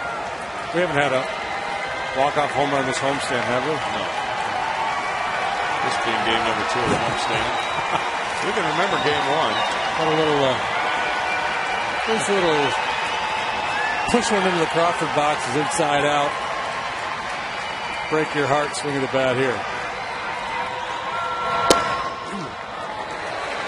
1-2 as Caps lead that fastball away from Sullivan. 2 balls, 1 strike.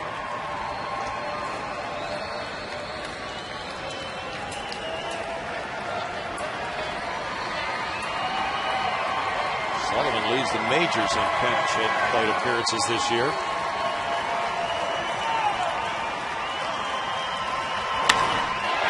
Fly ball left center field. Nigel Morgan has a long run to make, and that one's off the wall. Played back to the infield, and Feliz had to hold and gets only to third. Willingham made a big play to grab that ball off the fence out in the bullpen area, and Feliz, who had to hold, only got to third base. Second and third and one out, and Michael Bourne. Yeah, interesting play there. Boy, Corey Sullivan gave that a good ride. Didn't quite get enough of it to drive it out of here. He was waiting to see if a play is going to be made on that ball, and then goes. He can't go too far off. He's going to be at risk of being doubled off second base. But the only thing they could have done a little differently is come down the line a little further. If Clarkie came down the line a little further, he might have been able to bring Feliz a little bit further down the line, and then as that ball wasn't handled on the relay coming in, he might have been able to score him, but that's a tough read. Now the conversation at the mound. First base open, Michael Bourne the batter. Jeff Keppinger on deck. One out.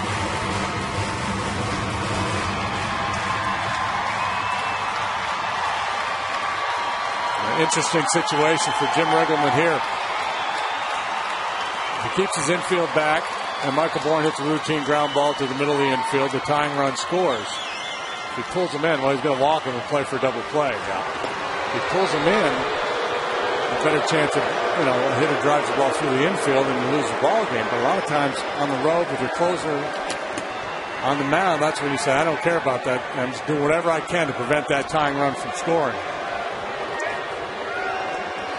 Jeff Keppinger will have a shot with the bases loaded and one out.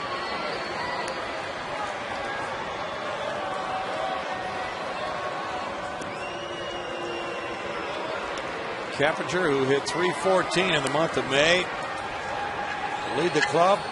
Will have a chance to win this ball game. Anything but a double play will get Lance Berkman in at bat. Yeah. Sacrifice fly ties the game. Force play, something like that, unless it's at the plate. So the infielders move in for Washington. That's the way they play. Ironic that this all started with a Ryan Zimmerman error. Really dependable down there at third base. Very much so. The Astros trying to turn it around, and they have a .519 career hitter with the bases loaded batting, 2 for 5 this year.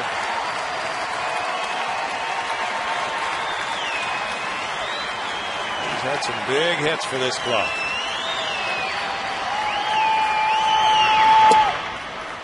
And that's ball one.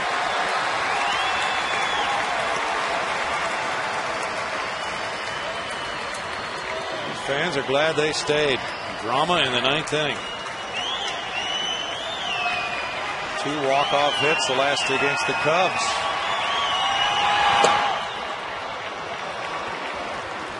One and one.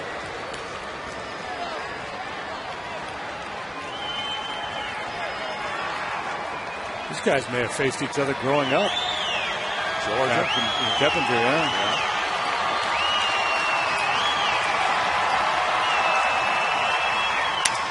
Broken bat out to second.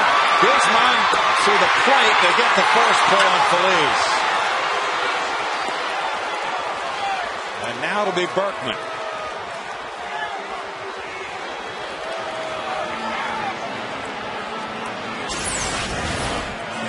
Well, if you want a drama, you've got it. This is quite a ball game. That's a little fist job out there to second base. Guzman has to do everything right. Any mishandle, the Astros tie the game. He comes hard, handles the ball, good solid throw home.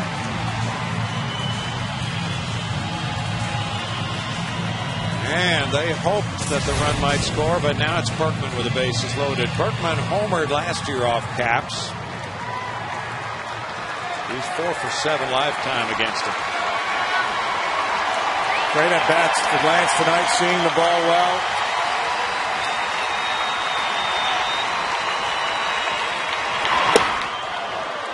Strike one.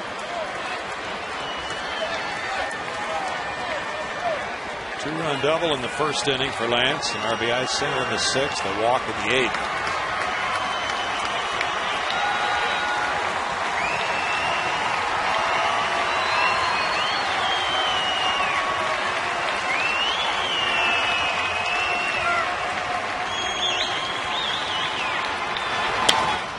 Berkman fouls it.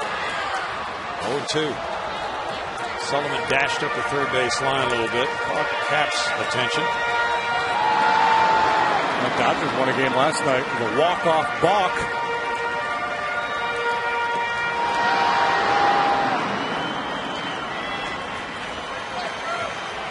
Carlos Lee on deck as Berkman tries to win it right here.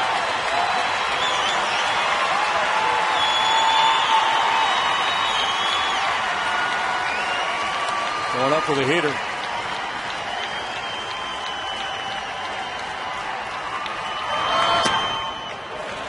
1-2. About 7 hours ago, Lance was taking some early swings on the field today.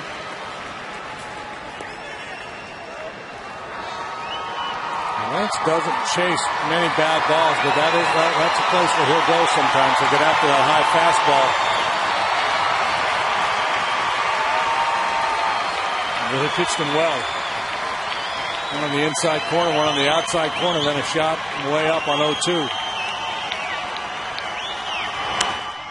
Foul back.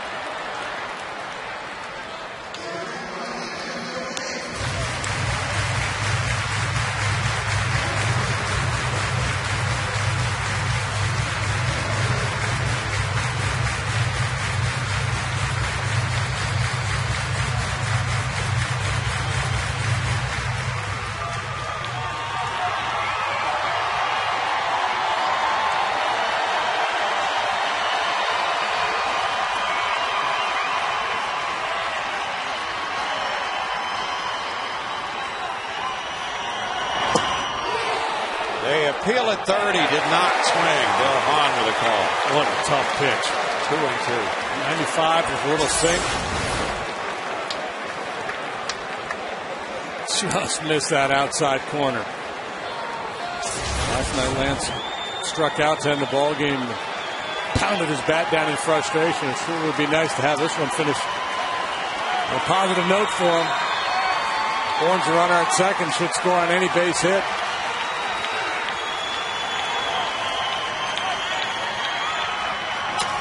Line drive left field. Sullivan scores. Bourne scores, and Berkman has won the game for the Astros in the bottom of the ninth, 8-7. What a thriller in Houston tonight. Back and forth. Both clubs rallying in the ninth to take the lead. And the Astros fans are happy they stayed. Yeah, that would have been a tough one to lose after having that early lead, watching it slip away, and then another two-run lead, and having that get away. That's a huge win right there. That will lift everybody in that Astros clubhouse. A crazy night with the Astros winning with 8 runs. 8-7. Their 7th win in their final at bat. Here's a look at it. Again, he came back with that two-seam fastball that just missed the prior pitch. Lance not going to take any chances. Ready to swing it at this time. Just punches it into left field. Sullivan and Bourne trot home, and the Astros have a nice W. He really put his barrel on that outside pitch and took it the other way. And let's go to Greg Lucas. Greg. Thanks a lot, Brownie. Well, Lance, you're getting to be quite a regular here in the last couple of weeks. Not a lot of hits, but a lot of big ones. Well, I mean, I'll take them. Yeah, this was a good one. Tell us about that at bat. He got ahead of you 0-2, so that always puts a hitter in a big hole. Yeah, he threw 2 sliders. I saw the first one pretty well. I had a good swing at it, just missed it. Second one was kind of a, we call it a backup slider, and kind of went away from me, and I fouled that off. And so I thought he might come back to it at some point. He threw me a couple fastballs. He almost got me to swing at that one that was off the plate away, and then he went back out there, and I just threw the bat at it, and got a hit. Now, you faced him a number of times. Are you aware that you've had some pretty good success? Yeah, I mean, I've seen him a bunch with the Pirates, and then that's an advantage. When you've seen a guy, you kind of know what he likes to do. This was a great win for the Astros. Again, unfortunate for Brett because he pitched a great game. Yeah, he did. He's been awesome. I mean, he really is a great competitor. We kind of feed off of his energy. He's the kind of guy that you want to go to war with. It's also nice you were able to win it because your 8 and 9 inning guys have been very, very good all year. This time they were a little bit off, but you won the game anyway. Yeah, we were able to bail them out right there. That, like you said, they've been very solid for us. We haven't given them many opportunities, to protect too many leads. But when we have, they've done a great job. So, I mean, it's just a good team win tonight. It was a big team win. Great big hit for you. Thanks for stopping by. Thanks, Greg. Lance Berkman has been with us again. Another big hit in an Astros win. Back to you guys upstairs. Yeah, he did that same thing Sunday with a 2-run double in the 10th inning, beating Cincinnati 2-0. So twice in the last 3 games, Lance Berkman has come through in the Astros' final at bat. They take it 8-7 tonight in the bottom of the 9th.